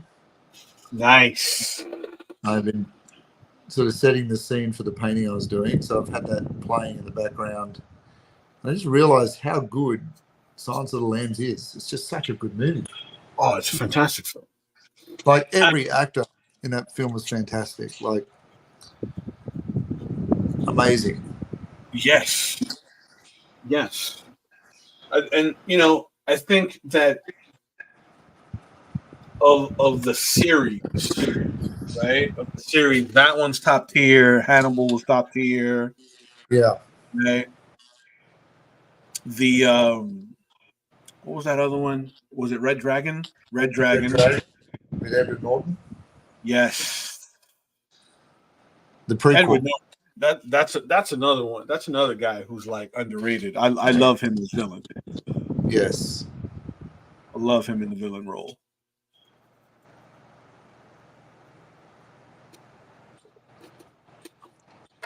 Apparently, he's not very easy to work with. That's what I hear. Allegedly. Allegedly. Allegedly. What a great word. Allegedly. I think tomorrow I'm going to run my workshop as Snape. As what? Sorry? As Snape. Yes, I think you should. Welcome, children. Sorry, you have to. You have to take a photo with the wig. I need to see it. Like, I'm not even kidding. I just need that for my day. and my nose turned up. Just my nose turned. Oh, it has to happen. I think I need to make that my profile pic for a while.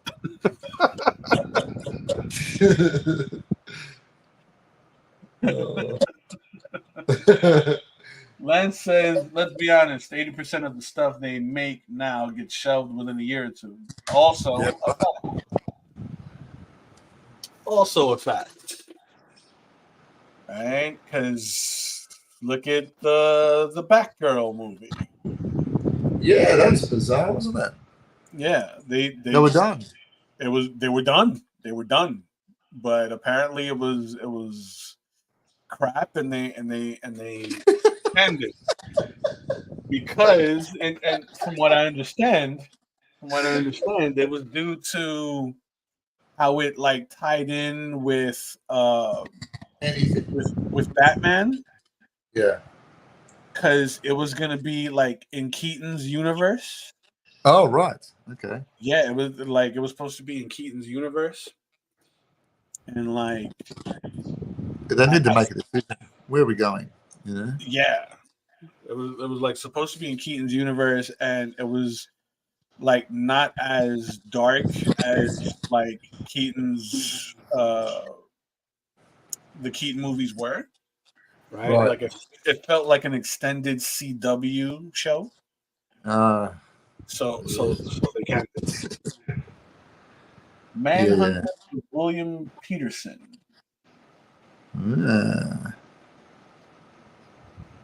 Mr. Peterson. Yes, Manhunt with William Peterson. You know what? I actually heard this. I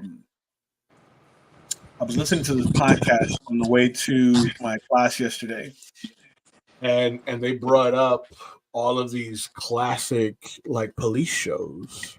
Yeah, that were fantastic, right? Like Kojak. You remember Kojak? Who Loves You, Baby? Yep. Big Bald Kojak. Yep. You know, Telly Savalas. Telly. Yeah, Telly Savalas. Which fun fact, he's Jennifer Aniston's godfather. I didn't know that. Yes. Telly Savalas. Who Loves You, Baby?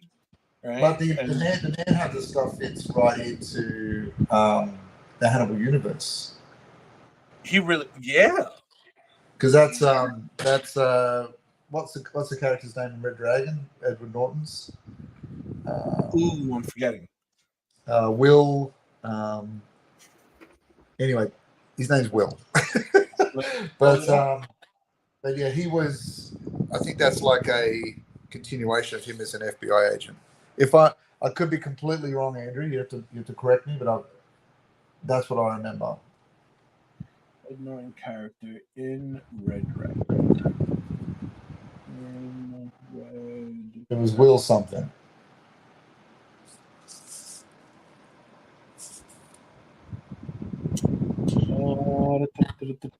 Will Graham.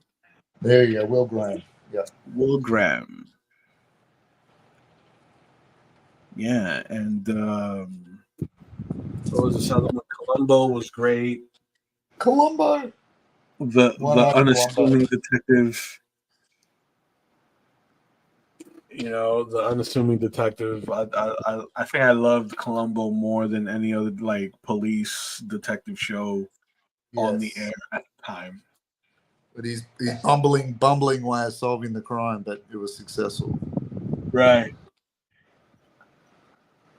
And man, like the dude went into like a whole like slew of TV shows from the 80s and 90s. There were like all these cop dramas, Yeah. like Jake and the Fat Man. Yes. I remember Jake and the Fat Man. Simon and Simon, another one. Yes. Simon and Simon. I mean, in Australia, we used to get a lot of those shows when our normal programming for the year would end, and then those would be like our summertime shows, like MacGyver and oh yeah, Murder She Wrote, and Jake and the Fat Man, Simon and Simon, The Fall Guy. I used to love The Fall Guy. The Fall Guy, yes, with, with Lee Majors. Absolutely. Yeah. Norton also did great in the Hulk movie. Really yeah, well. I liked him. I liked him as Bruce Banner. It was good. Bring Hunter Price. Yes. So yeah, I liked him too. I liked him. He was good. He was good in that. I agree. I think he was really good in that movie, and I think that he captured the I guess that vibe of like he played a really good Banner for me. Yeah, he just seemed a very I don't know. You could feel the distress in him. Like you could see that he was really struggling to try and find a cure, but then hide from humanity. But he's in love, and it was a whole. Yeah, I felt for him. Like I didn't feel that so much with Eric Banner, but certainly felt it with Edward Norton. I thought he was good. Like I think with the exception for that first Hulk, right? The Ang Lee Hulk. Yeah, the Norton Hulk and the Ruffalo Hulk. I could be wrong. Maybe I'm reading too much into it, but didn't they kind of resemble Hulk from different eras? Yeah, the Norton Hulk really reminded me of that the 90s David, what was his name? The artist. What was the artist that did Hulk? He became part of. Was he part of Image? I want to say it wasn't David. It was Larson. Dale Keown. He wasn't part of Image. Yes. He just reminded me of the Hulk out of that. You know, the very slimmer chin kind of look on the Hulk. And the Ruffalo. Yeah, the leaner, very like ripped kind of Hulk. And thinner face. Right. But the Ruffalo just reminds me of a Buscema Hulk, like Sal Buscema. You know, that real sort of thick wrists, thick ankles. You know, that kind of very heavy forearm. Right. Kind of look. The bulkier, like beefier. Yeah. Hulk. Yes. So he's like less defined, but he's just beefy. Hulk smash. Yes. That Hulk. Yeah. The real 70s and 80s Hulk. Andrew says, been watching all of Columbo on Amazon Prime on season 5. So good, even though so good they though they reuse actors from Murderers. That's great. I kind of want to see it for that reason alone. That's great. I don't think I've ever noticed that. I don't think I've ever noticed that. Next episode. Comes back next episode as a murderer. Hey. Now I need to watch. Yes. Now I need to watch out for that. I'm gonna watch out for that. Just for that aspect alone. It's worth the watch. Oh man, they reuse actors from previous from previous crimes. That's great. That's cool. You know, budgets. Yeah, budgets again. I like that. I love that he was rocking the old Humphrey Bogart trench coat the whole way through the series too. Absolutely. Yeah. That was great. But then it's like, after Columbo, I couldn't unsee him as like the grandfather from The Princess Bride. Yes. You know, like no one says Princess Buttercup the way he does. Yes. You know, Princess Buttercup, as you wish. Yeah. He had a great way of speaking. And the glass eye was always a classic, wasn't it? Uh-huh. The wandering eye. I gotta Hey, check what's going on. Gotta get back to work. All right, Lance. It was thanks for joining us. Good of you to pop in. Good of you to pop in and hang out with us for a little bit with our nonsense. Yes. Good luck with your week, and we'll see you next time. Yes, sir. Robert Culp was on at least 3 times. You may remember him as the government liaison from The Greatest American. What? That's right, The Greatest American Hero, Robert Culp. Gee, wasn't Greatest American Hero big? Like it was huge out here. Like it was like top. It was like even the theme song was like in the top 10 or something at the time. Yeah. Greatest American Hero. Greatest American Hero, man. I loved that show. Yes. Well, I mean, look at the time. Like, I mean, how much superheroes did we get on telly? Like, we didn't get too many. I mean, it was that week Shazam show. Yeah. You got the Incredible Hulk.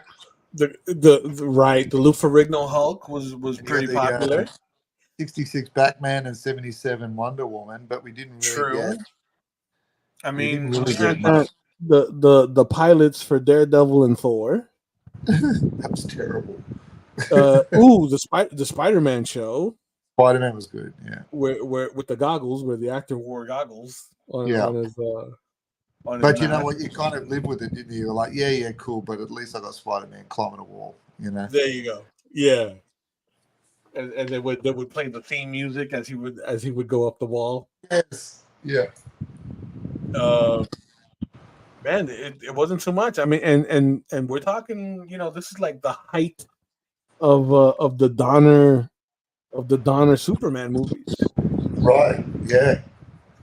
Yeah. But TV didn't have the budget, did it? Like really? Like well, no, not since the George Reeves stuff. Yeah. Yeah. Not since the George Reeves stuff. And I remember as a kid, they would still play like the George Reeves reruns. Yeah. Like late night or sometimes early morning. Yeah. Yeah, we had the same thing. I'd get up early with Dad and watch them because that was his childhood. You know, he watched that. Yeah. Yeah. That's good stuff. It is. Yeah. Classic Hollywood Superman. Oof. Nothing like that anymore. Well, the current show that's on CW it's pretty good, pretty decent. I like it. Yeah, yeah. You know, I do enjoy the family dynamic that they write about in that show. Yeah, it's not bad. Yeah, I agree, Andrew. Having not him in the latest Spider-Man is a shame, but I think they had a couple, didn't they? Who else missed out? I mean, they could have had a whole bunch. They had Tobey Maguire and Andrew Garfield. Who was the one they were missing? The new one, weren't they? But yeah, Andrew Cole. The Wonder Woman show holds up, yeah. On HBO Max over here. I have not seen the Nicholas Hammond live-action Spider-Man show in forever. Was sad they didn't put him in the last Spider-Man movie. Yeah. Yeah. Yeah, it does feel like it's kind of been lost in time, that series, I guess, a little bit, hasn't it?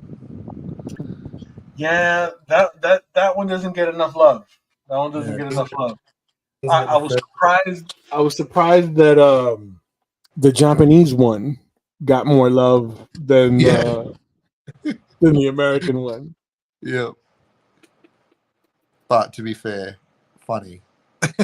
Oh yeah. Like so funny. He's got a mech. You know, got a giant mech. Of course he does. Why wouldn't he want one? It's in the contract. I want a mech. He's got a giant mech. Who wouldn't want that? The Wonder Woman show went through some changes. I love when it was sent in DC, but they obviously filmed in Los Angeles. Yeah, I did enjoy the Wonder Woman show. I distinctly remember having my I guess one of the first celebrity crushes being on Wonder Woman. Yeah. Oof. Linda Carter, man, she was Fox. She still is. You still have serious tape is her type. Sorry, Kenny. Man, I think it was the blue eyes and dark hair. That's what did it for me. But she was such a good honoring of the character. Like she looked like Wonder Woman. Like yes, she did. It's just great casting. Very, very good casting. Very, very good casting. They hit it right on the head with that one. Yeah. I wasn't too keen on the whole like fish out of water narrative that they were going for initially. Yeah. Yeah. But when she got the twirling, when she got the twirling, yes, Diana, yes, twirl, Diana, yes.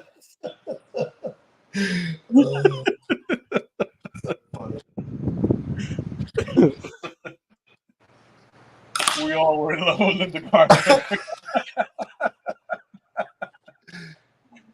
We all had to down that terrible driving movie she did before. Yes, for research purposes.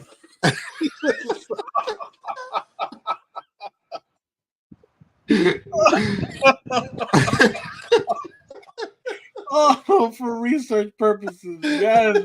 Inverted commas. I love it. I have to see this because it's for research.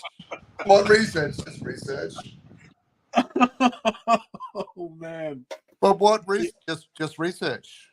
Just research. For research purposes, I like. And you don't have to explain. It's just research. It's just research. That's all. What does it pertain to? Nothing. Just research. Just because it's research.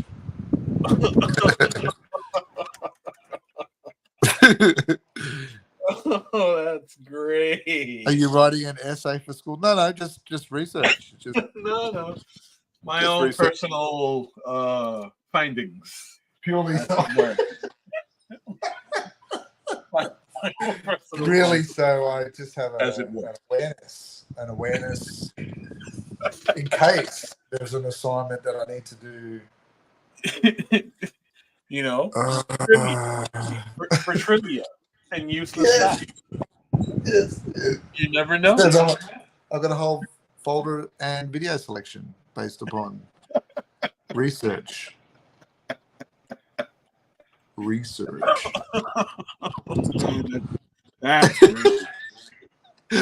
That's great. But not just research purposes. I love it, Andrew. I love it. Oh man, that's great stuff.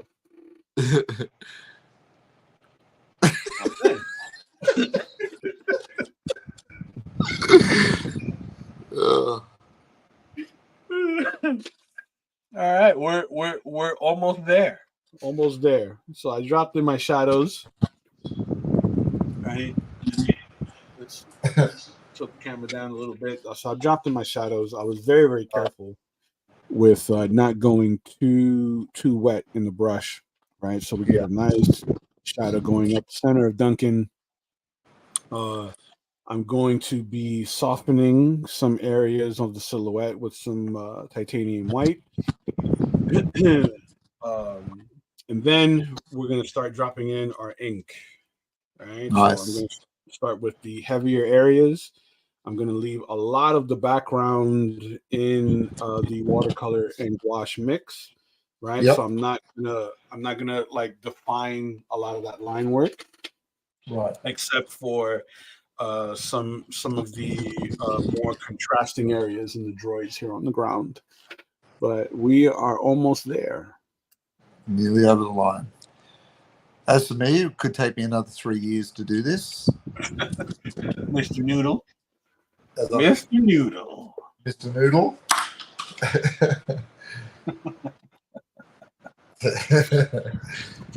That's the guy on Elmo. Isn't that the guy on Elmo? Mr. Noodle. We appreciate the noodle. We appreciate the noodling. There was much to learn of the noodling. There's much to learn of the noodling. All right. That there are some areas I could continue to noodle. Yes. But I feel as though I can bring out a little more black. I can bring in a little more black for some areas. Right. And a lot of my forms are in place. So now it's just a matter of, just popping Duncan forward. Right. Yeah. Let's get our white ink.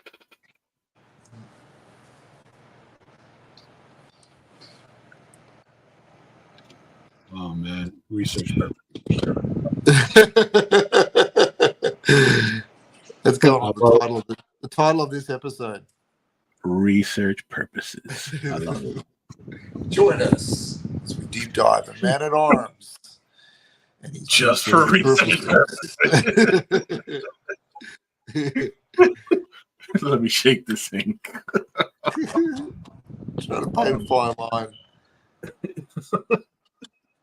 I'm laughing too much.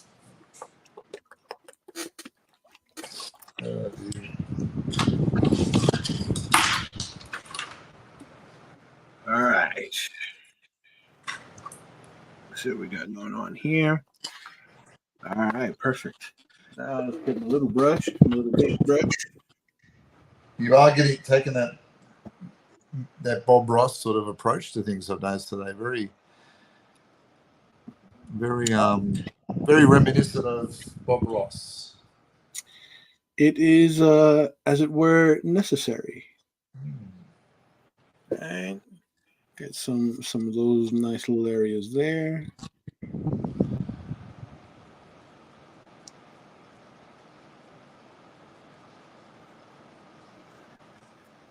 Now, I'm not going to go too heavy on the white. You don't want to overdo it.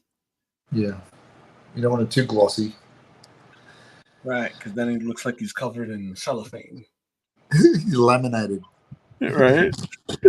And laminated for battle. As that extra layer of protection amidst the leotard and the armor. That's right. Don't worry about getting armor for my crotchal region. I'm going to laminate myself to prevent any moisture absorption. Exactly.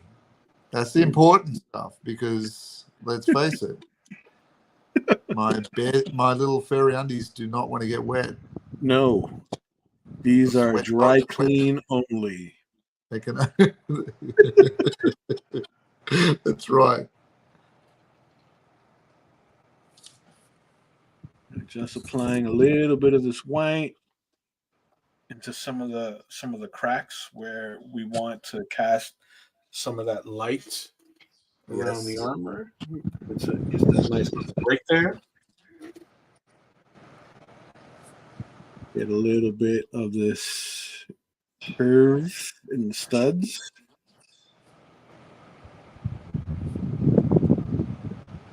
It gives us a nice little bit of shape language there. Break up some of the lines here. That reminds me, I had just gone over something like this with one of my kids. He's I think he's 9. He's 8 or 9 years old. A great age. Yeah. Age of Wonderment. Oh, I'm telling you, man. And he's like a little machine, man. He just makes these comics where he like fills up a whole sketchbook of just Cool. like these fun characters just doing these long drawn out anime fights, but they're Nice. right. Nice. And I showed him how we can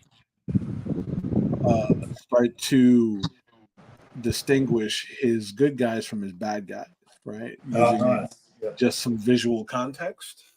Yep.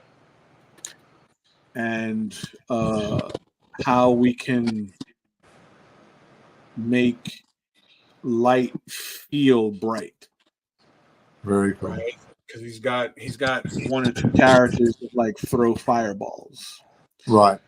So I had him demonstrate for me what the character would look like if he's holding the fireball. Right. So he would draw the. Let me see.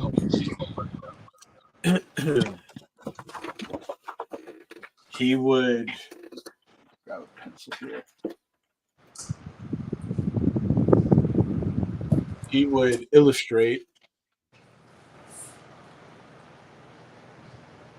He would illustrate like the character's hand, right?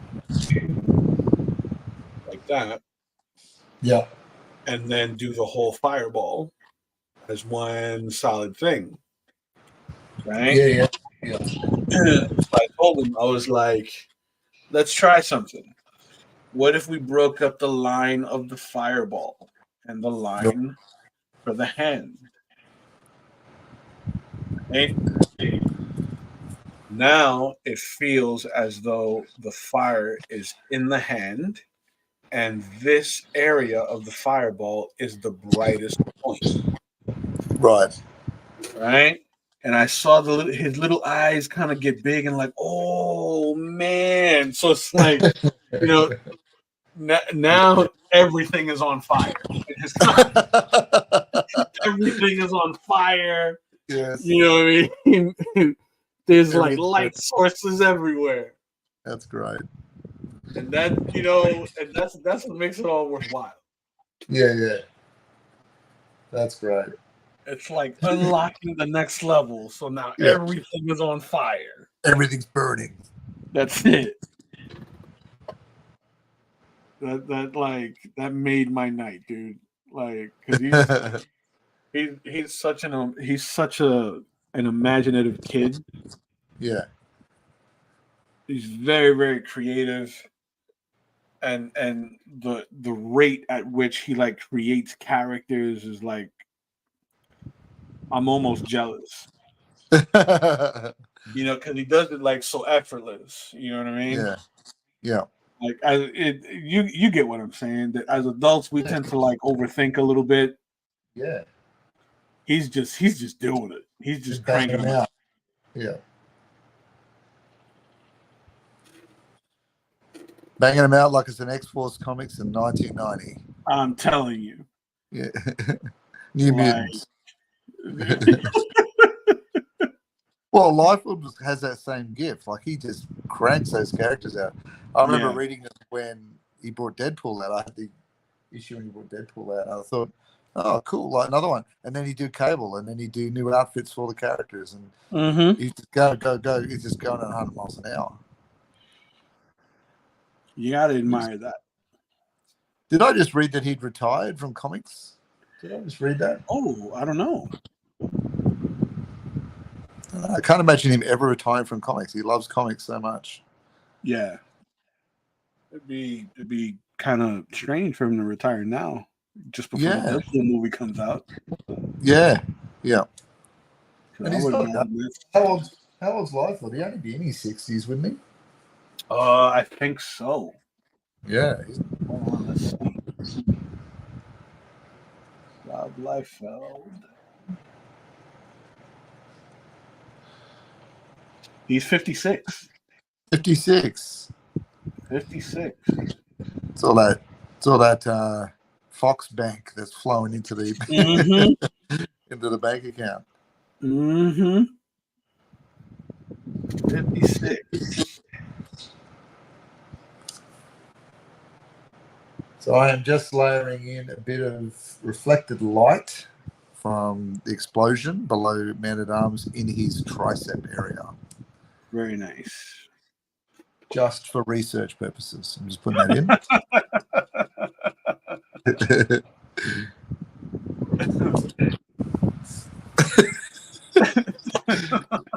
Oh, that made my day. That made my day. Same. Andrew says he's prone to making dramatic statements. I know he is doing a lot of whatnot auctions. Not my scene, but I have a buddy that got one of his books off him via whatnot auction. Oh, okay. Yeah. I'm seeing that a lot of them are doing whatnot stuff. Yeah. One of the young ladies that I follow on whatnot, she's always tagging me every time Todd McFarlane goes live. Oh, so Toddy's doing it too. The Todd father. Yes, the Todd father. And during what was that? During New York, not New York. Was it New York? Yeah, it was New York. During New York Comic Con in October. There were a lot of whatnot auctions, and live streams from New York Comic Con. Yeah, right.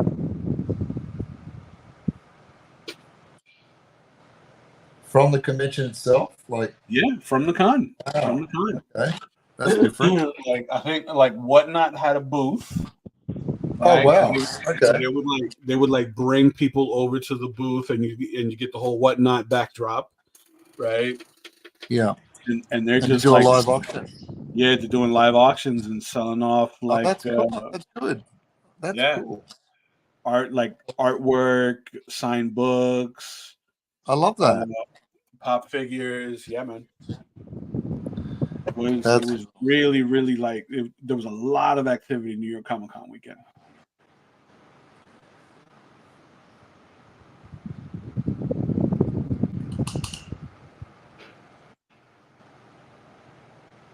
So all I'm doing right now is sort of cutting into the figure with some white to give an implication of the light reflecting around Duncan's form. And then I'm going to drop some of the white into the fire so we get some nice embers going. Yes. And then the final step will be the ink.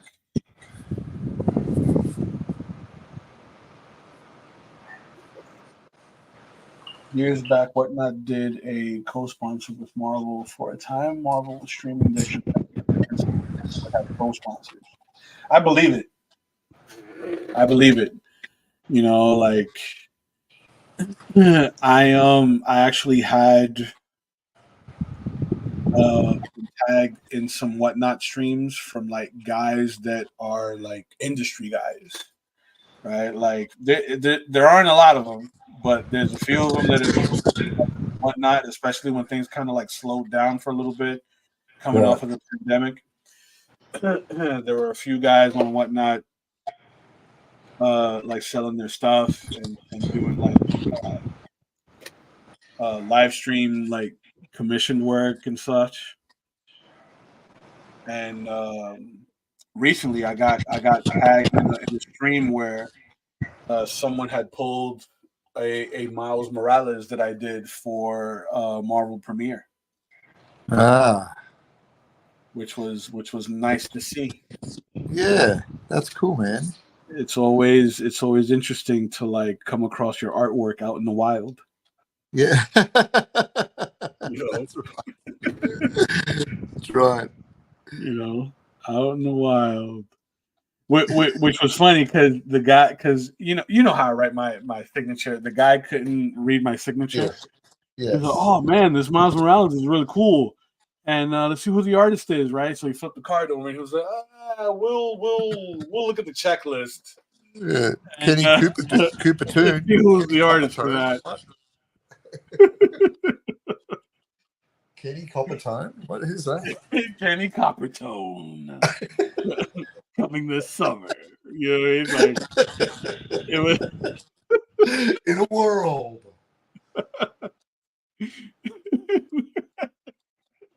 Kenny Coppertone. Oh, chicken scratch. I want you to invent one of your characters now called Kenny Coppertone. The names and identities have all been changed for the safety of, of all of the characters involved and viewers. Yeah. Kenny Coppertone. Kenny Coppertone.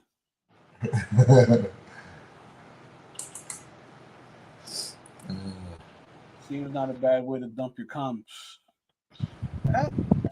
It's true. It's true.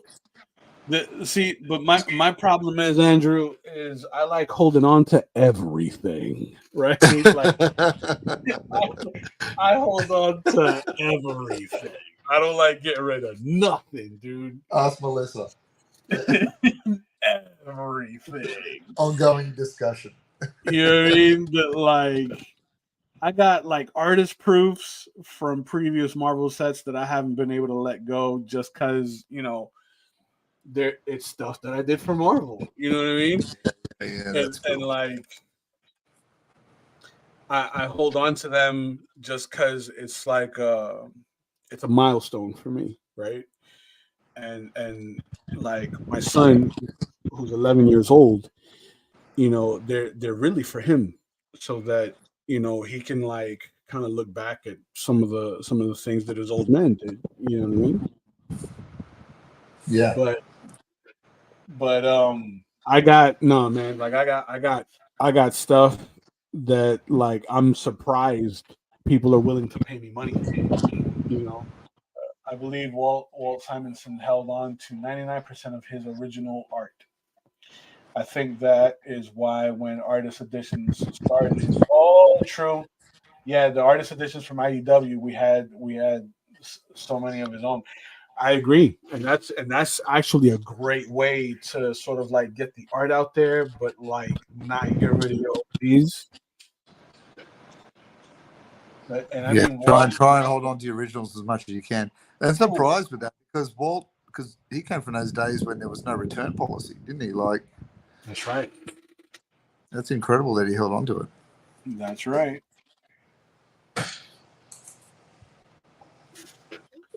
It says, I mean, Walt is also a great artist, but helps to know where all your pages are for those things. 100%. Yeah, absolutely. 100%. That I've like when it comes to like full sequential books, I've worked on something like six full sequential books. I've got those original pages sitting in my bookshelf right now, the 11 by 17s, the originals. Yeah. You know what I mean? And it's like, it's hard to part with those. Really, it is hard. But then you also, you know, how much storage space can you eventually have? You got to make some decisions eventually. That's true. That's true. Melissa, for the most part, has been very understanding up to this point. Yes. It's when you start renting a second condo for your storage. Yeah. Yeah. That's when she's like, okay, see, now decisions. We've got a problem. Yeah. Can we decisions need to be made. You know, she's been great. It's his hairline cuts there. Now you can keep on high quality scans and flog the originals for big. Yeah, that's true. That's true. That is 100% true. That's what I tend to do. I have a digital library and I just move on the originals if I can. Yeah. Because I get concerned at my own ability to archive them safely. Right. You know, so you know, the worst thing is when you find damaged art. That's the worst thing. Yeah. And then it's not going to do anything. These motu paintings, like, Yes. trust me, Andrew, I'm on the fence about letting these bad boys go. Like, simply because, again, it was like this is kind of a milestone for me. I've never drawn any character from the Masters of the Universe IP, so this is my first attempt at that. And because it's my first attempt at that, yeah, I'm like retaining like high res scans of all the paintings that I've done up to this point. Yeah. But it's not the same. You know, Yeah. it's like, you know, being able to look at the painting and then, you know, really like run your fingers across the texture that's left behind on the page. It's not the same. Lay them out on the bed, look at them. You know, lay down next to them. You know, for research purposes, and just call them look all at them. pet names. Yes. You know, all for research purposes. Absolutely. All for research purposes. That's my excuse, and I'm sticking to it. Yes. Yes. Melissa comes barging into the room to ask me something, and she sees me laying on the bed with all my artwork. Oh, what are you doing? Just slowly shuts the door without saying anything. It's all research, babe. I swear. It's for research. But why the outfit? Why'd you dress up? It's so that I could absorb the information from the research that much faster. Why the serious Snape wig in the outfit? Why? When you're only looking at your paintings on your own that no one can see. Because then I feel feeble otherwise. You know I'm having a quiet moment. You know it.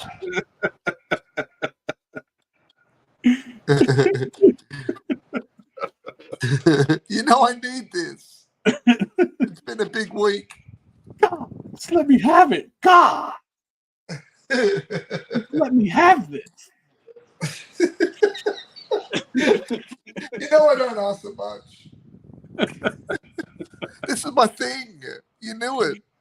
I do one weird thing. One. You knew one. It.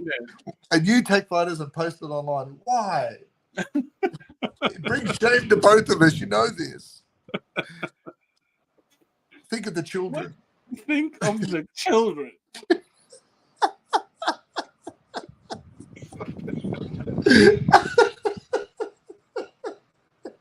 This is what we do every Friday, Andrew. Welcome.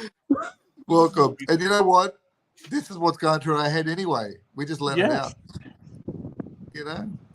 I'd be saying this stuff to myself. My wife would say, why'd you yell out? Think about the children and research purposes. Why are you yelling that out? That's it. Oh, dear. I'm gonna cut into some of these etchings on the droids. I want to leave everything in the background like without a defined line. Yes. And focus all of the line art on Man at Arms, so we get like nice depth of field. Yeah. Yeah, we got a nice depth of field there. That's cool.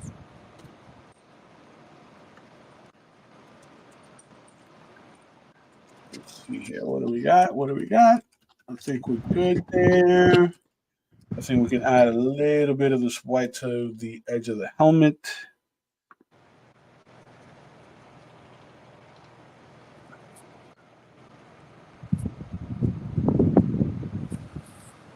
What do you think of the skeletal one? Have you had any more thoughts about that? You know, that's our next adventure. Man, I think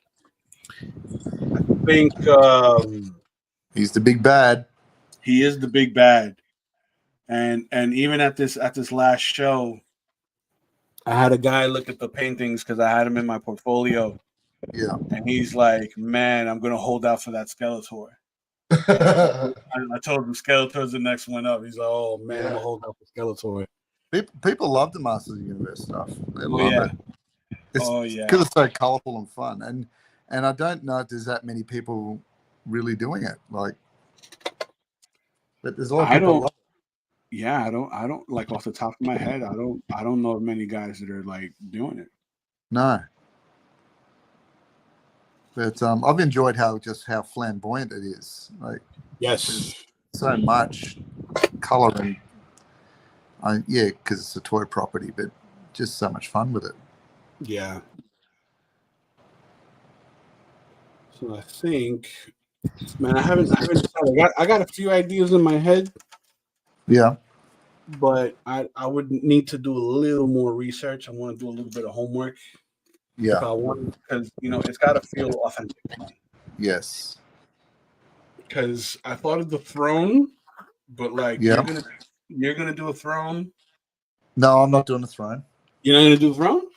No, I was originally going to do the throne, but I thought, I thought about that, but I thought I might just do him in some other pose. I don't know. I thought about him even with Panthro, but Panthro is one of our later ones. Right. Panthro. So, I don't know. I'm still up in arms about it. Maybe a big cauldron or something. I don't know. And that's one that I thought of as well, like having him stand in front of like a cauldron, like wielding a spell. Because he's got that. They show that in the cartoon, don't they? That giant cauldron thing that you can see what He-Man's doing through the cauldron. Right. Which is weird. It could be weird.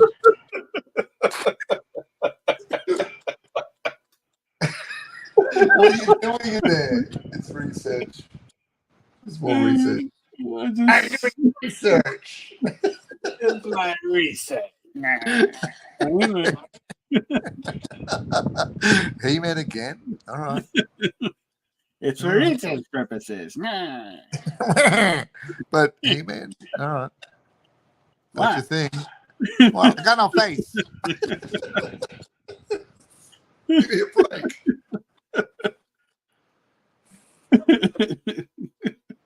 Pretty happy with those arms. Down to his abs now. Those arms came out great. Just trying to get that lighting from two areas going on. Keep reminding myself there's light coming up, there's light coming up, there's light coming up. I mean, the secondary light source, is that gonna be colder or is that gonna be warmer? So, well, actually, then probably I've got three light sources. So I've got the fire from the explosion coming up, the light from that. That's creating almost a primary light source because it's so bright. I have the sunlight coming down, and then I've got a cooler blue that I've been adding on the left, coming this way. So because what you could do is with the colder blue, that could be colored pencil. Yeah. Yep. Could do that. You know Absolutely. what I mean? So that you're not like over rendering the gouache and like reactivating some areas. Yeah. Although the cool blue and the green, like I'm doing now, it tends to come off quite easily because it's so harmonious. Yeah. But that Hannibal Lecter piece I was doing during the week, I rendered the blue in that, the reflected light in that with color pencil over the top. Nice. Nice.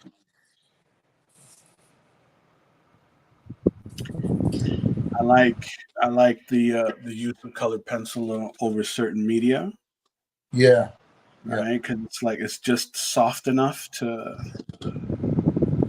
get a nice little effect over like paint and marker and such. Right, and you can get some nice effects that give it that nice Drew Struzan style sort of drawing. Yeah, because he works into it with a lot of white pencil and flesh tones to give it some textures as well. So Jason Palmer's another one that does the same sort of thing. He's like a Drew Struzan contemporary. Yeah. But very much in the same sort of light of things. Gives a nice effect. I'm using this brush pen to pull out some really deep blacks. in some of these areas here, particularly with the pelt, right? Like the pelt that we have in the openings here around the shoulders and arms. The underwear offcuts. Yes. Yes. We're gonna get in here, just in the furry boot portion. Yes. All right. Because he's actually thought about matching those. That's gonna match with the whole outfit. Because if you're gonna go into battle, you may as well be coordinated, right? If you're gonna look like the man at arms, you gotta look kick-ass. You gotta look synchronized with your There you colors. go. All right. It's all got a coordinate. They don't have an Edna Node going, darling.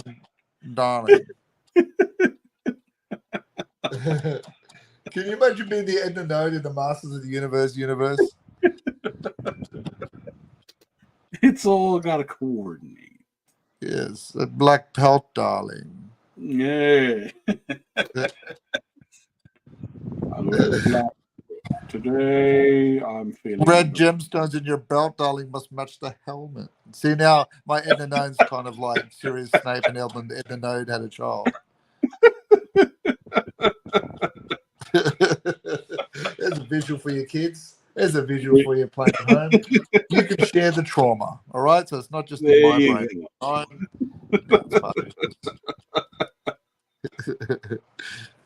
It must match, darling. I wouldn't be caught dead, my dear. I love The Incredibles. That's one of my favorite Disney movies. Yeah, such a good film. It's fantastic. I really enjoy a lot of the characterization that goes into creating the personalities behind a lot of those characters. Yeah. Yes. Right, because they make the personalities very relatable. Right. So ordinary. Yeah. So ordinary.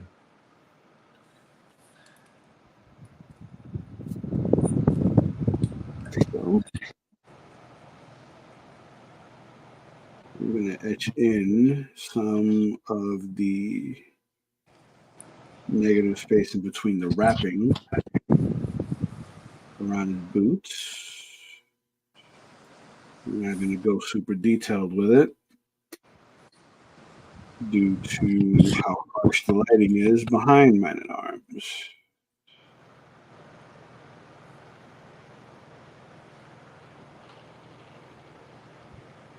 So we got that.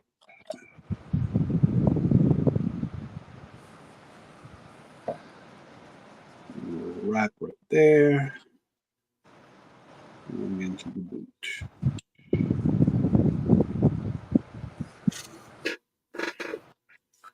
The way he's ready for the celebration or the funeral pyre. Yes, that way he is ready for the funeral celebration, for the funeral pyre or the celebration. I agree. Correct. He's ready to go. So maybe not so much Man at Arms, but many events. That could be his name. Many events. Many events.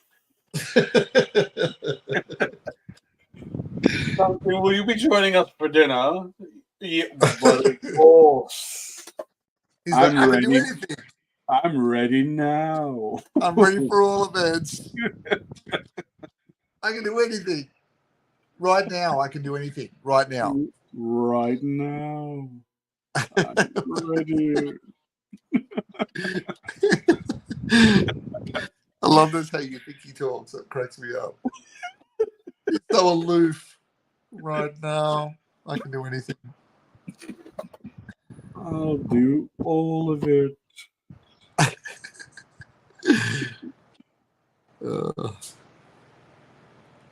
How about that event? Have we gone far left enough for you today? Because I think we have.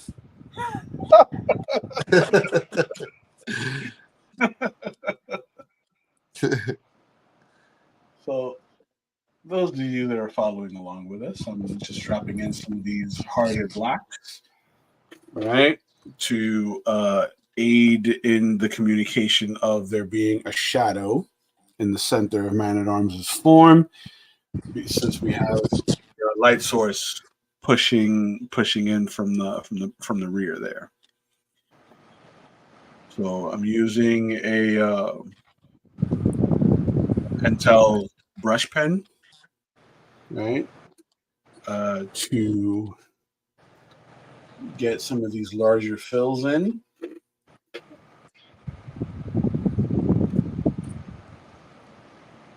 Yvette says, "Oh yes, she's been chuckling the whole way." You're a great sport, Yvette. Yes.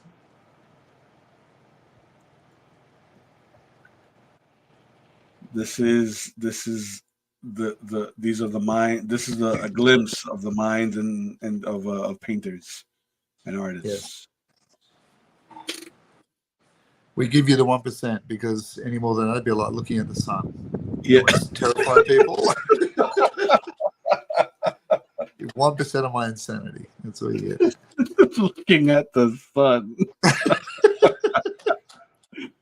Oh, that's great.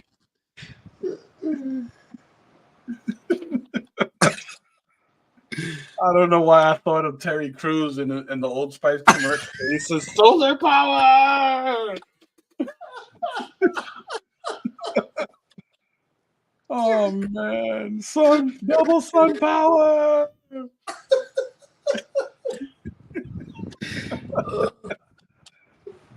Oh, too funny. Oh dear.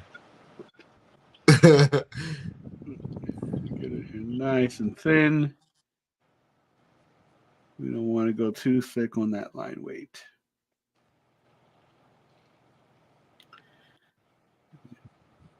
Rod Ramos.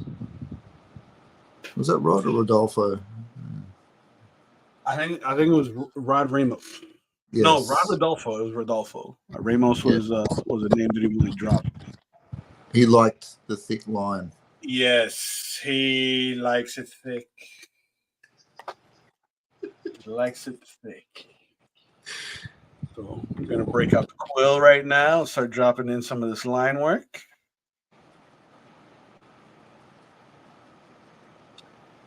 Get a little sheet here to test.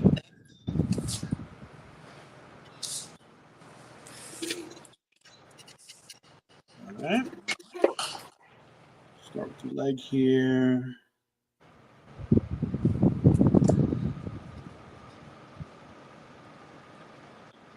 Now, I love working with this quill. The line quality on this is amazing. It's always addictive. Oh man, it really is. And then just the scratch on the page is so satisfying. Yeah.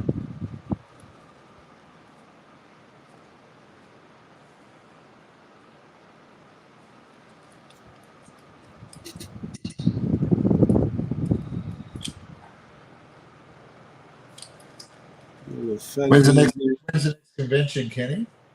My next convention is going to be next month, end of next month, Puerto Rico Comic-Con. Yeah. So that's going to be during Holy Week in Puerto Rico. The very last week in March in San Juan. And that's always a great show. Yeah. Always a great show in Puerto Rico. And I think Melissa will be coming with me again. Nice. Yeah, she enjoys it. Because the Puerto Rico Comic-Con, to my understanding, there's like more than one, but Puerto Rico Comic-Con is like the bigger show. Right. Because there's one that's a little smaller in one of the nearby towns. Yep. But the one that's held in March is the like that. That's the big dog. Like that's the granddaddy that everybody goes to. Right. So Puerto Rico, yeah, Puerto Rico Comic Con. They have like all of the big media guests. Like, there's going to be a bunch of voice actors from the popular animes popping in. Right. And they just really put on a good show, dude. Like, at the end of the day, it's just a really good show. That, like, when the last time that I did it, that Melissa was with me, she was like shocked that they were like giving away free empanadas in the show. Right. Yeah. I'm like, yeah, because like Goya usually has like a booth in the middle along with like Malta India, right? Which is like it's like soda pop, like a malt, Okay. like a malt soda. Yep. That's really popular on the island. And yeah, man, and they usually have like these drawing contests as well, where you can donate artwork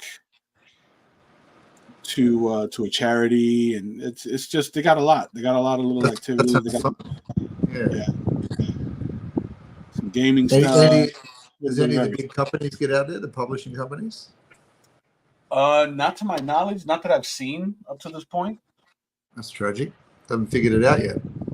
Probably not. Probably not. Yeah. They just, I guess they assume that, like, you know, they'll come to us in New York. Yeah. Right. That like the fandom isn't that big, but on the contrary, the fandom in Puerto Rico is huge. Yes.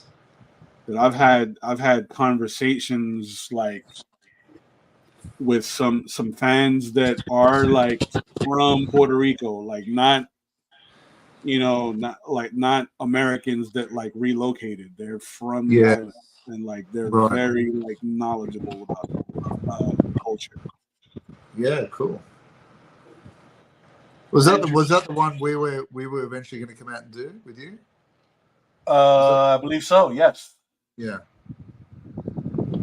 That says you talking about power reminds me of Monkey TV. A Monkey TV show. That's where my mind goes. What is the Monkey TV show? Is that Monkey with the Japanese came out in the 60s and 70s, where they traveled with Tripitaka the monk across Japan? Was that the one? And Monkey was the god of mischief or something. And Pigsy, do you remember that? No. Pigsy and Sandy. Oh man. Oh wait, that sounds familiar. Yeah, Monkey Magic. Monkey Magic. Hold on. Okay. I still love Monkey. She says, yeah. I'm gonna find the trailer and put it on the chat for you. Hold on. Monkey Magic. Monkey.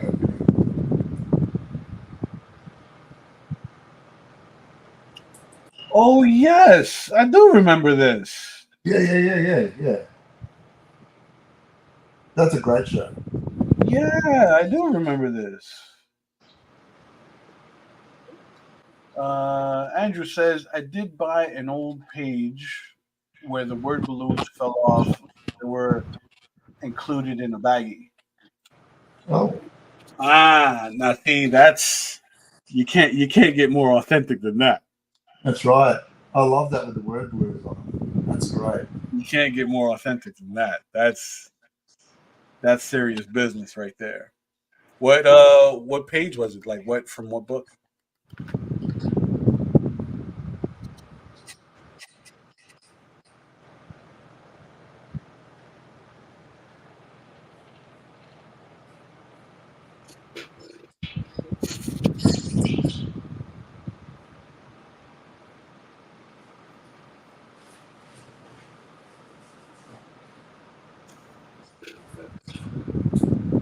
Ooh, from Thunderbolts. Nice.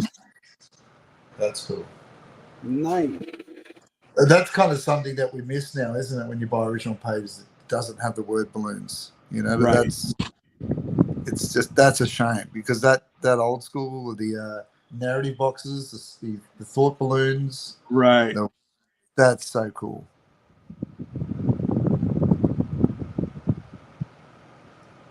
Very cool.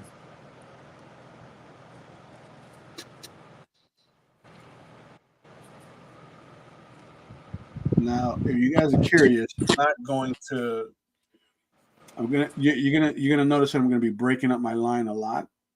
And it's because I don't want a solid line all the way around my details. Right? I just want to give enough of a line in these elements just to help I guess like force what I did here with like shapes and form. Kind of help support it. When do you as an artist know when to pull back with the final line work, Kenny? I kind of step away from it as I go.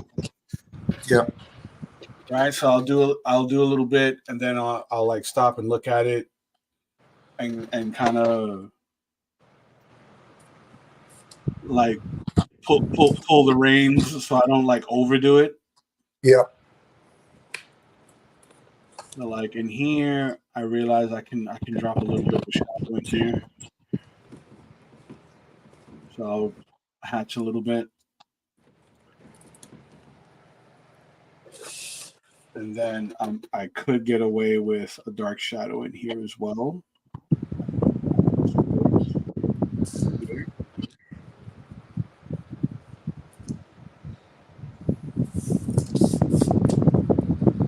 I can kind of hatch that in.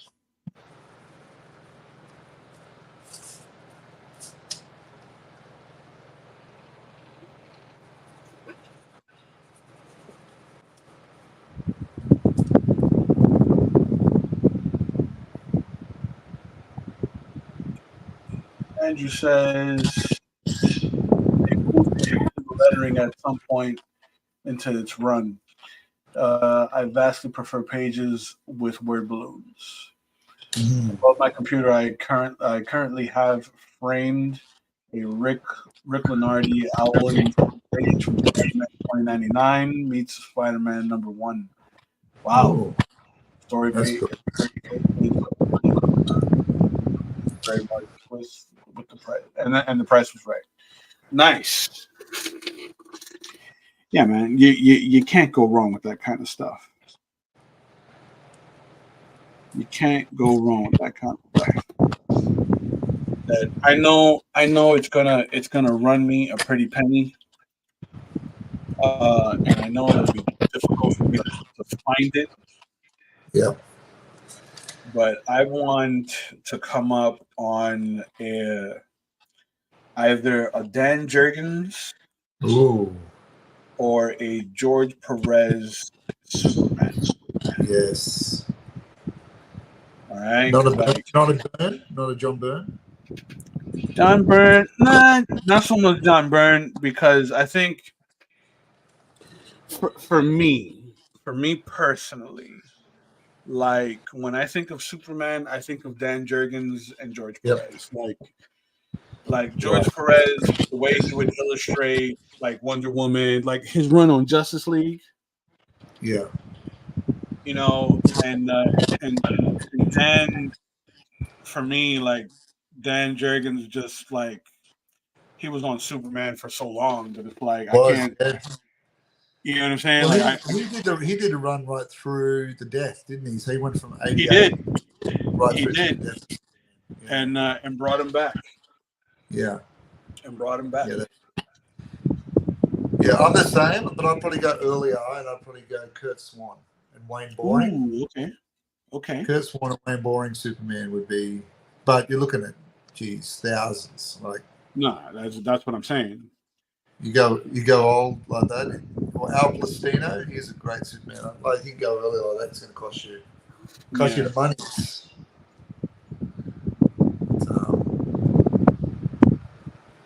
Yeah, you can't beat that old stuff. It's good value.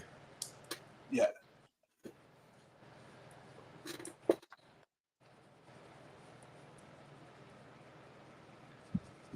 Right here in the rivets in the belt, just for dramatic effect. Just for a few giggles. Yeah, just for a few giggles. Get a little hatching in there. Might blacken some of this, but throw a little hatching in there just so we can get a nice little transition from the black going into the green. Nice. Get this hilt here.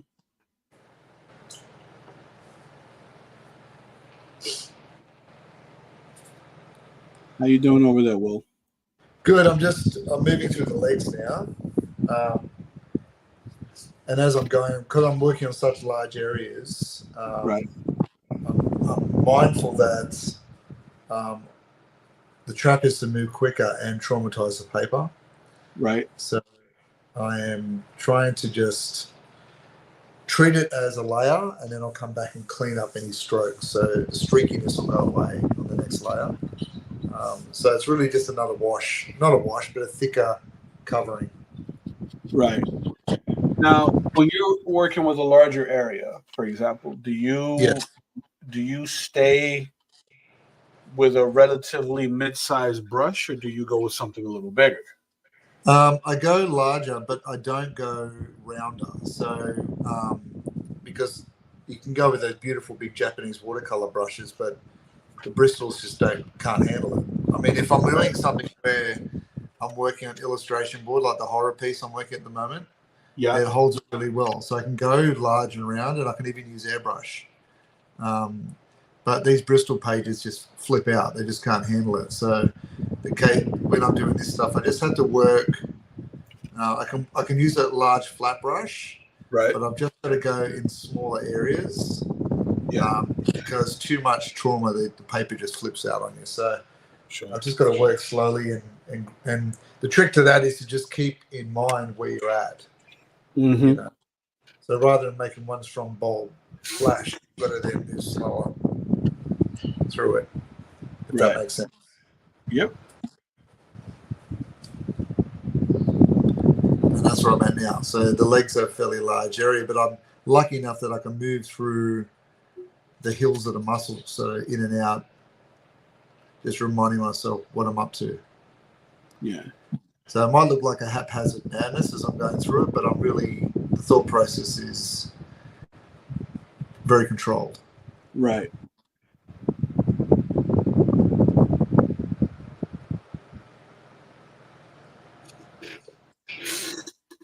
So I'm just adding that reflected light blue in, which is a nice sort of turning point on that leg. That looks great. So from the bright green of the flash of the fire to the cool green, cool blue. That's fantastic. I like that a lot. Just pops it back a bit, you know.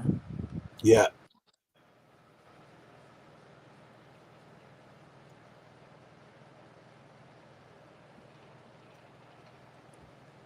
So as you guys can tell, right, once we start applying a lot of the darker values, right, the blacks, and keeping some of that hatching in some of these areas here, a lot of texture, right, sort of like gives it an extra layer of drama. Yeah. So this is Man at Arms, right? If you watch the Masters of the Universe, for those of you that are in the chat right now, Hollywood One is my cousin, and a video game streamer, and so as I was saying, Man at Arms, he's like, how would you describe it, Will? Is he like the military guy? I always saw him as like he was just the ultimate specialist in combat weapons, right? So he didn't have like obviously the power sword, and he didn't have like special abilities like Buzz off of East Coast Stratos. He was a hand-to-hand combat guy. Like he He knew how to bring it. But when the comic sort of came, the cartoon came about, he became the head of the palace guards. You know, he was. Right. That's why he had his outfit slightly different to the guards. He's got the gemstones and because he's a royal head of the royal guards. So, but yeah. Oh, Lance, Andrew's just saying he's off. So thanks for joining us, Andrew. Appreciate it. Appreciate your time. Yes. Thanks for Coming out hanging here, out, Andrew. Hope you had a bit of fun, and we'll see you next time. Yep, we're back every Friday, 7 p.m. Eastern. 11, what time is it for you over there? 11 a.m. on a Saturday morning.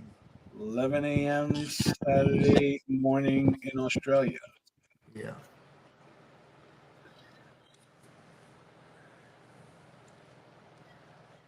So yeah, this is where we're in the home stretch, as it were.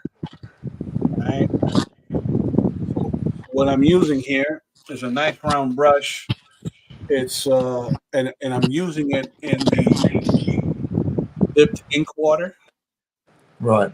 Right. So I could get a nice gray value in some of these areas. Right. It tends to like multiply along with the base color there. Yeah. And not really reactivate any of my layers. For your skeletal one, Kenny, are you gonna go with a very dark value system, or what's your plan? You're gonna have him outdoors as well? You know what? I think for the skeletal one, I think I'm gonna do something indoors just to kind of switch it up. Yeah. Right, because all of them up to this point have been outdoors. Yeah. So, you know, I think I'm gonna do something a little different. It's almost as if you could line them up as one battle, really. Yeah. Yeah, it feels like it's the roll call and everyone's kind of like the swamps and out of the mountains. Yeah. For sure. More of this dirty ink water. I'm going to do the same. I think I'll do him indoors, but I think for the battle armor Skeletor, I'll have him outside in the battle. Yes, that's right. I forget the battle armor characters are soon approaching. Yes, they're on the second line, so look out for 2028 when we get to that. No, we'll get through it, and I think we'll probably speed up in the holidays and things like that. So we'll be able to crank a bit more out. I mean, if you think about it, you know, like we've been banging through these like fairly quick. Yeah. Right. The first, well, Beastman was a little slower. Yes. But as we muscle through these, we're banging them out pretty fast. Well, we're getting faster. And we're not doing Inktober's. Like these are fully rendered paintings too. Like we're not. That's right.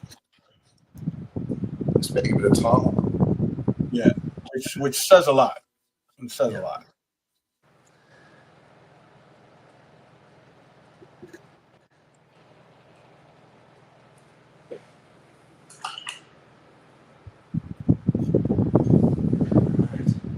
That says 2028. Lock me in. Done.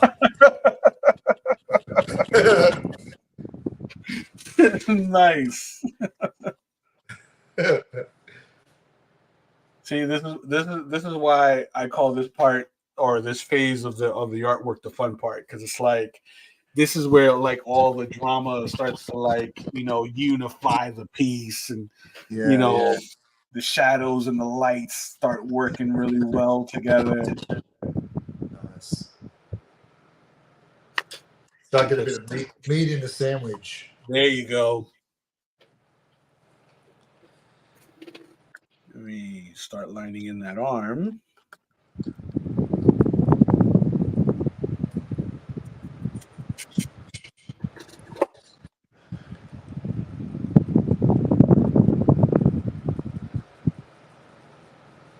How's the weather over there, Will? Not too bad. We've had a bit of stormy action, but it's so it's cooled off today a bit. But bushfires around the place because of the storms, but we're heading towards autumn, which is nice. Hopefully, we've crossed the bridge from all the hot weather now. You're saying that I'll probably get a week of extreme hot weather. Now you will pay, mortal. Yeah. How about you? How's the hurricane? That's not till autumn, August anyway, is it? You got hurricane. No, hurricane season for us is in the summer. So like in July, coming off of May, so August, well up to December is hurricane season for us. Right. Okay. So like right now, the weather's actually been very, very mild. Yeah. That I've been, leaving the house in like a hoodie sweatshirt or long sleeve tee or something. It hasn't been really, really hot. Perfect weather. Yeah. I'm gonna hatch in some of this drop shadow underneath his fingers.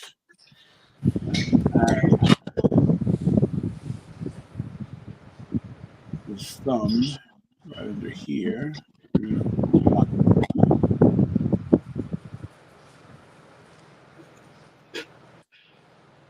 I'm just going through and doing his boots. Now that the green is laid in. Yeah. I think the green's going to take another pass, I think. I'll go over it again once it's settled in and just clean up some of the transitions of tone as I move through it. That's looking real good. That way it'll give it that final pop so it sort of marries nicely to the armor. Yeah. So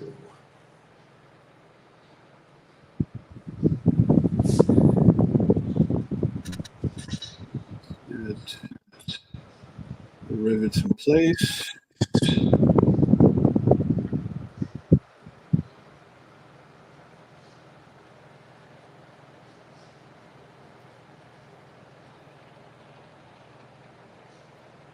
Break the line up a little bit along the edge there for the light.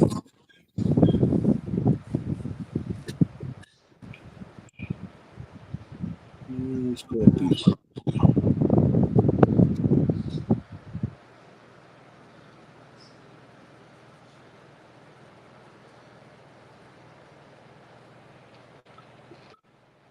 Let's feather out right here in the pellet.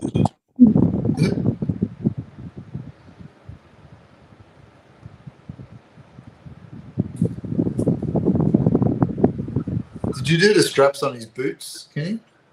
Yeah, but what I did was, let me aim the camera down a bit. So what I did was I didn't detail them, I implied them. Right. So I kind of like worked around like the negative space in between the straps. Right. Because we still have, the boot is black, but we still have light pushing around those textures in the boot. Right. Did you treat them as shiny rather than flat fur? No, actually, I went with more of a matte. Right. Okay. A matted sort of texture, not so shiny, right, with the straps. That's like polished. Yeah. Indeed.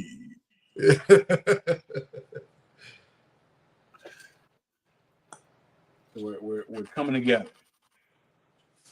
Let's see here. Ink.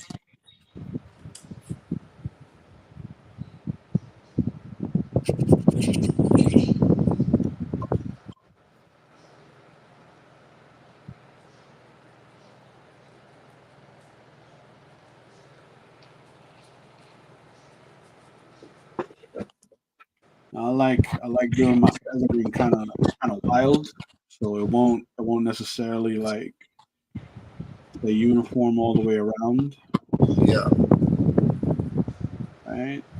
So we get a nice little puff there and have it go in different directions. I do like how you treated the shoes on yours. The creases look really good. Oh yeah. Thank you. see people struggle with the shoes sometimes. I see some of that. in my experiences, and just kind of like experimenting and kind of like problem solving on my own. Yeah. Right. I find that when it comes to pelted or like hairy feathered surfaces, Yep. it starts off with like a general shape. Yeah. Right. And like, say, for example, if it's like hair, right? It's the general shape of the hair, the way it sits on the subject's head, right?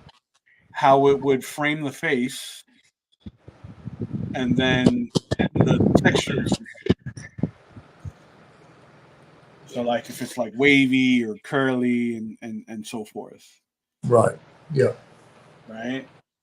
That it's very, very general, very smooth in the very beginning when you build that composition, right?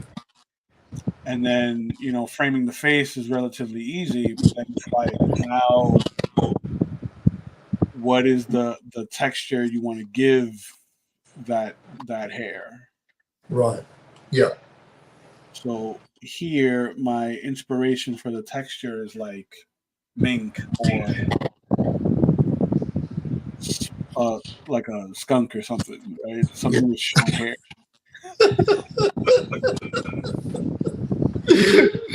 Mink or skunk. That's your two. That's your two go-tos, is it? Hey, hey, Melissa. So for Christmas this year, do you want a mink or a skunk? Something Pepe Le Pew-ish. Mink or skunk. Such extremes. So funny. So funny. Would you like a leopard? Would you like leopard pelt or chihuahua?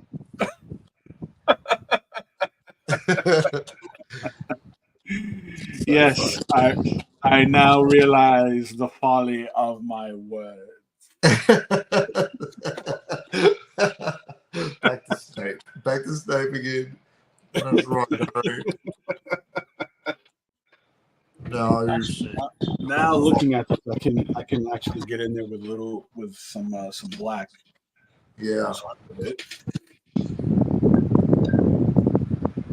Well, we're heading towards the 3-hour mark today, Kenny.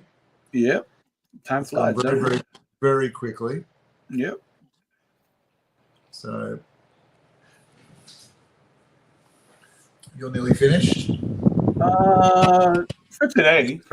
I mean, I'll wrap up all the rest. Well, the rest of the line work in our next session, because really it's just the whole left side of Man at Arms that would need to be rendered. Yeah. A lot of this isn't going to be fully lined because I still want to keep some of these highlights that I added with the white ink. Yeah. For that back glare, right? Yes.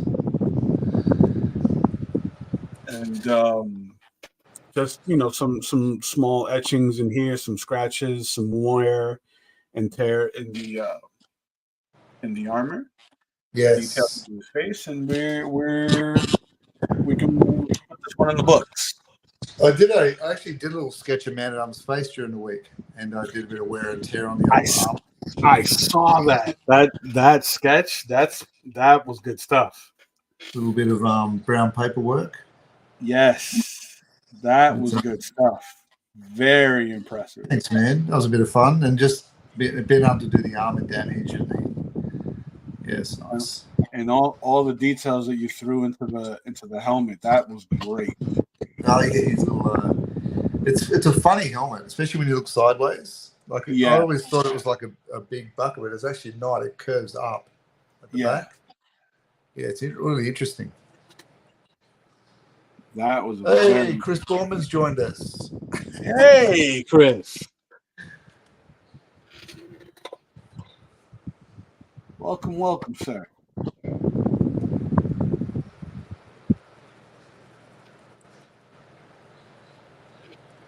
Yeah, so I'll probably throw that up on the Etsy store at some point, I think. Yeah, It's that piece is study. really, really well done. So just had fun playing with the Magnum PI moustache. Yes.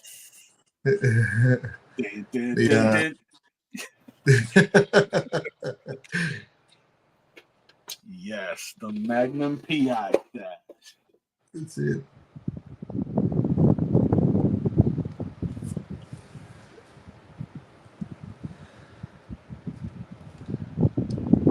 I've got Magnum PI theme song running in my head. That's it. With the what was it? Was it a Ferrari? The little 80s Ferrari? Yep. And the Hawaiian shirt? Yes, and Higgins, which always was Higgins. Weird. Weird. Higgins with the soul patch. Yes. The little Adolf moustache. Yeah, so he tried, but couldn't quite get the girth. The girth of the moustache. The Selleck girth.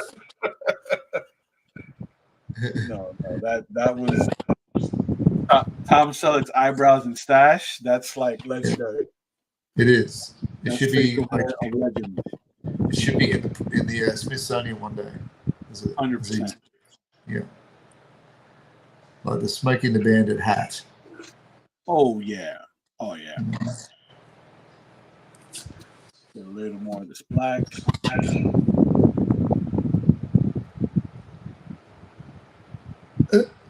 Woodwork teacher moustache. Yes, Yvette, exactly. Yes. metal shop man at arms. Indeed.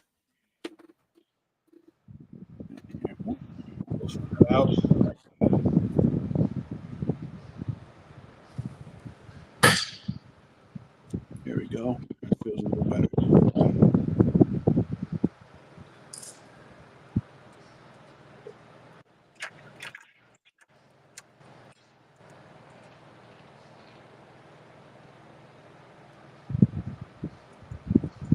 Still a bit of noodling. Now that my belt's dry, I can go in and put another little layer in there. Yeah. And I'll do the same with the underwear. So when the underwear is dry, I'll go in and put in some reflected light highlights on the fur. Yeah. To give it a bit of depth. Underwear with depth. That's what we do. You need underwear with depth. You do. It's got to feel dense. Otherwise, what are we doing? Sad if it were shallow underwear. Underwear. Be like Walmart underwear. There you go. You know, rip on the first adventure.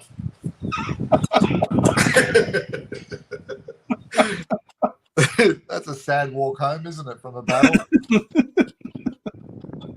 Winning or losing, but you got to hold your underwear up with one hand as you're walking. Holding the hole closed. That's right. The strategic pinch. The pinch, yes. The strategic pinch of the fabric. Strategic pinch. Yes. So that's a slow walk home to explain that, isn't it? Like, listen, I won, but I kind of lost. Yeah. Because last swing, everyone saw everything. It was every victory had its price. I can't go out again tonight, honey. I've got to do a bit of sewing because we either went. That or I've got to kill another mink or skunk. I've got to kill all my friends that saw it. So I have to start again. We have to move again. We have to pull the kids out of school and we have to move again. I'm sorry. I know that I said it wouldn't happen again, but But we keep buying the 7-pack of shallow undies from Walmart. And this is what happens. this mink and or skunk is proven to be very unreliable. and or skunk. I'm not even sure anymore. Not even sure anymore. But I got to start again. Anymore. This So mink many and or skunk.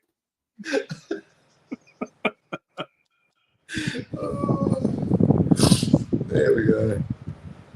Damn. Just when you thought it doesn't get crazy, now we have full narrative adventures where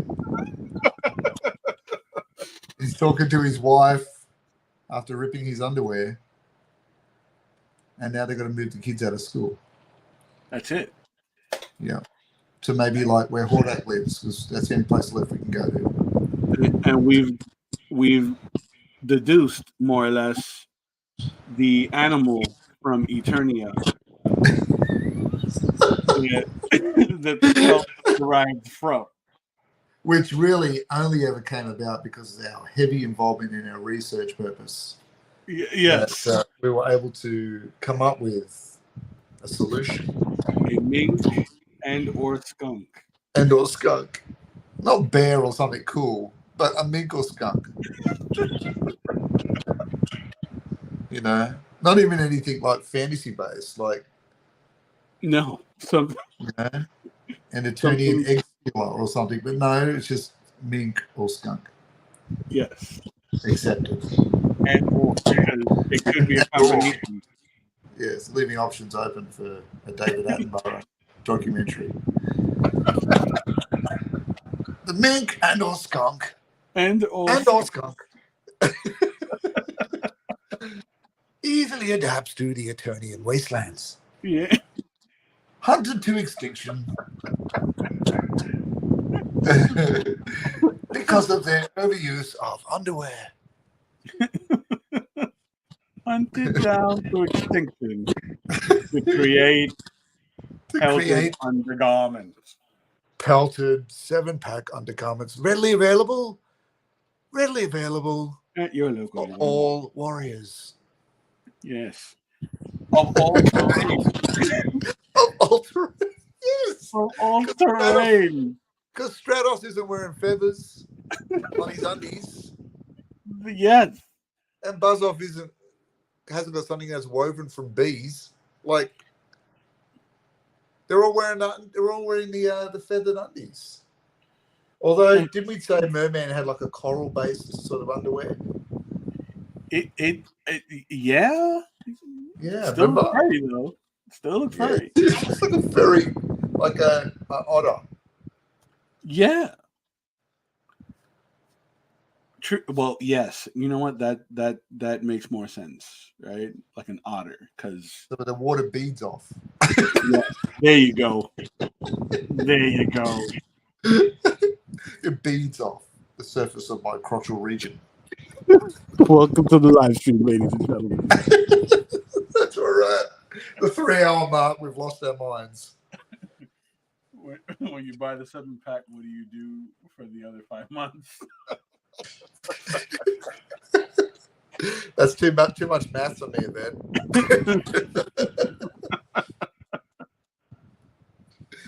You use the remainders as ShamWow. Like pelted ShamWow. Well, I mean, Man at Arms has got his little armor protected so he doesn't get chafing under his arms. There you go. That's true. He's backed up. He's thought, I'm going to double this up because this is working well for me. Or you make some boots with the fur. Yeah. Okay. I've got enough for boots and I've got enough for armpit protection. Bam. Smashed. Maybe a second set of undies in case. Yes. In case there's like catching on a vehicle, like jumping off one of the battering rams and oops. Yes. Not again, He-Man. We must protect the twig and berries. the cash and prizes. That's it. No, look, base Taylor, man, and and I've tackle. done it again. The base and tackle must be Yes. protected at all costs. Well, you know, it's important. I mean, that becomes your Achilles heel.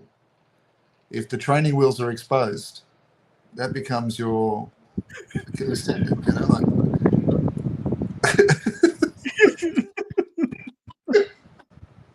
Don't expose the training wheels.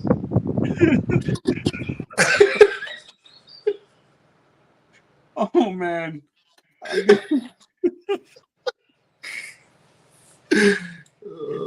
Oh, this line has to come out straight.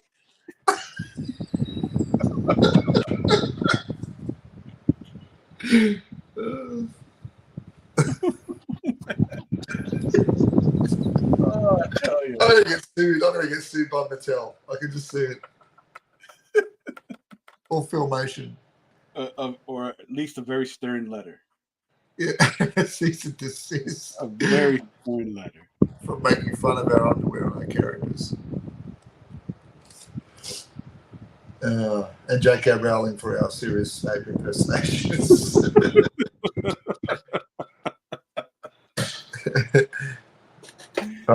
Mr. Kenny Coppertone, please stop wearing the wig. In every iteration of your classrooms. Thank you. Kind regards, J.K. Yes. Yes. Kenny Coppertone. All right, I'm going to call it for today, I think, because I need to let that settle. Yeah. At the 3-hour 11 mark. And pretty happy with the progress there. I sort of flew ahead a little bit more. There wasn't so much shoulder pad noodling. No, you should be. That's looking great. So the way that light source is bouncing upward like that, that's fantastic. There's a bit more to do. I'm going to add a bit more white and yellow in there, I think, to just really make it feel hot there. And then I'm just going to do a reapplication over some of this area here in the middle just to get rid of the streakiness. Right. So that it fits in with what's happening up here as well. So a little bit more to go. But I will endeavour to try and touch it during the weekdays. And maybe even if I get that leg armour done. And then I'm really just working on Duncan's face and the mace. Very nice. Face and the mace. How about face and the mace. Face and the mace. So what have you got to do for next time, Ken? I love that smoke in the background, man, the way you washed it in over the orange. Thank you. Yeah, that was actually a lot of fun. It's given some nice purple effects to it, which looks cool. Yeah, down here I threw a little bit of purple in the termination line there. Nice. Very nice. So what I'm doing now is just kind of throwing in some dents in the armor, so we get that little sense of wear and tear. Just for the details, and for the very next stream, it'll be finishing off this leg, dropping in the details in the mace and in the remaining arm and his face, and we should be good. Excellent. And in the meantime, check out the links that we put in the comments. So check out Kenny's online comic. Yes. And support John Jay, good guy. I think we need all the support in the world as we move into entrepreneurial stuff. Check out Kenny and myself. We are both on all the socials. And our Etsy stores are live, even though I haven't updated it in a week or so. So I haven't got some characters up there, but there are products up there to buy. And Kenny, you are always doing that. I notice your stuff's always updating. Yes, sir. And please like, subscribe, and click notify on the YouTubes. That always helps us at our end. So thanks everyone for joining us this week. And please join us next week for the same adventures as we complete Man at Arms, and we may even get to sketching out the beginning parts of our Skeletor. Yeah, actually, I would be interested in fielding some questions from you guys, the audience, as to how to compose our Skeletor. I agree. I think that would be a great one, and we can base it upon one of the suggestions. That would be cool. Yeah. All right. Have a good week, everyone. Have a good week, Kenny, my friend, and we will see you all next time on the stream. Indeed.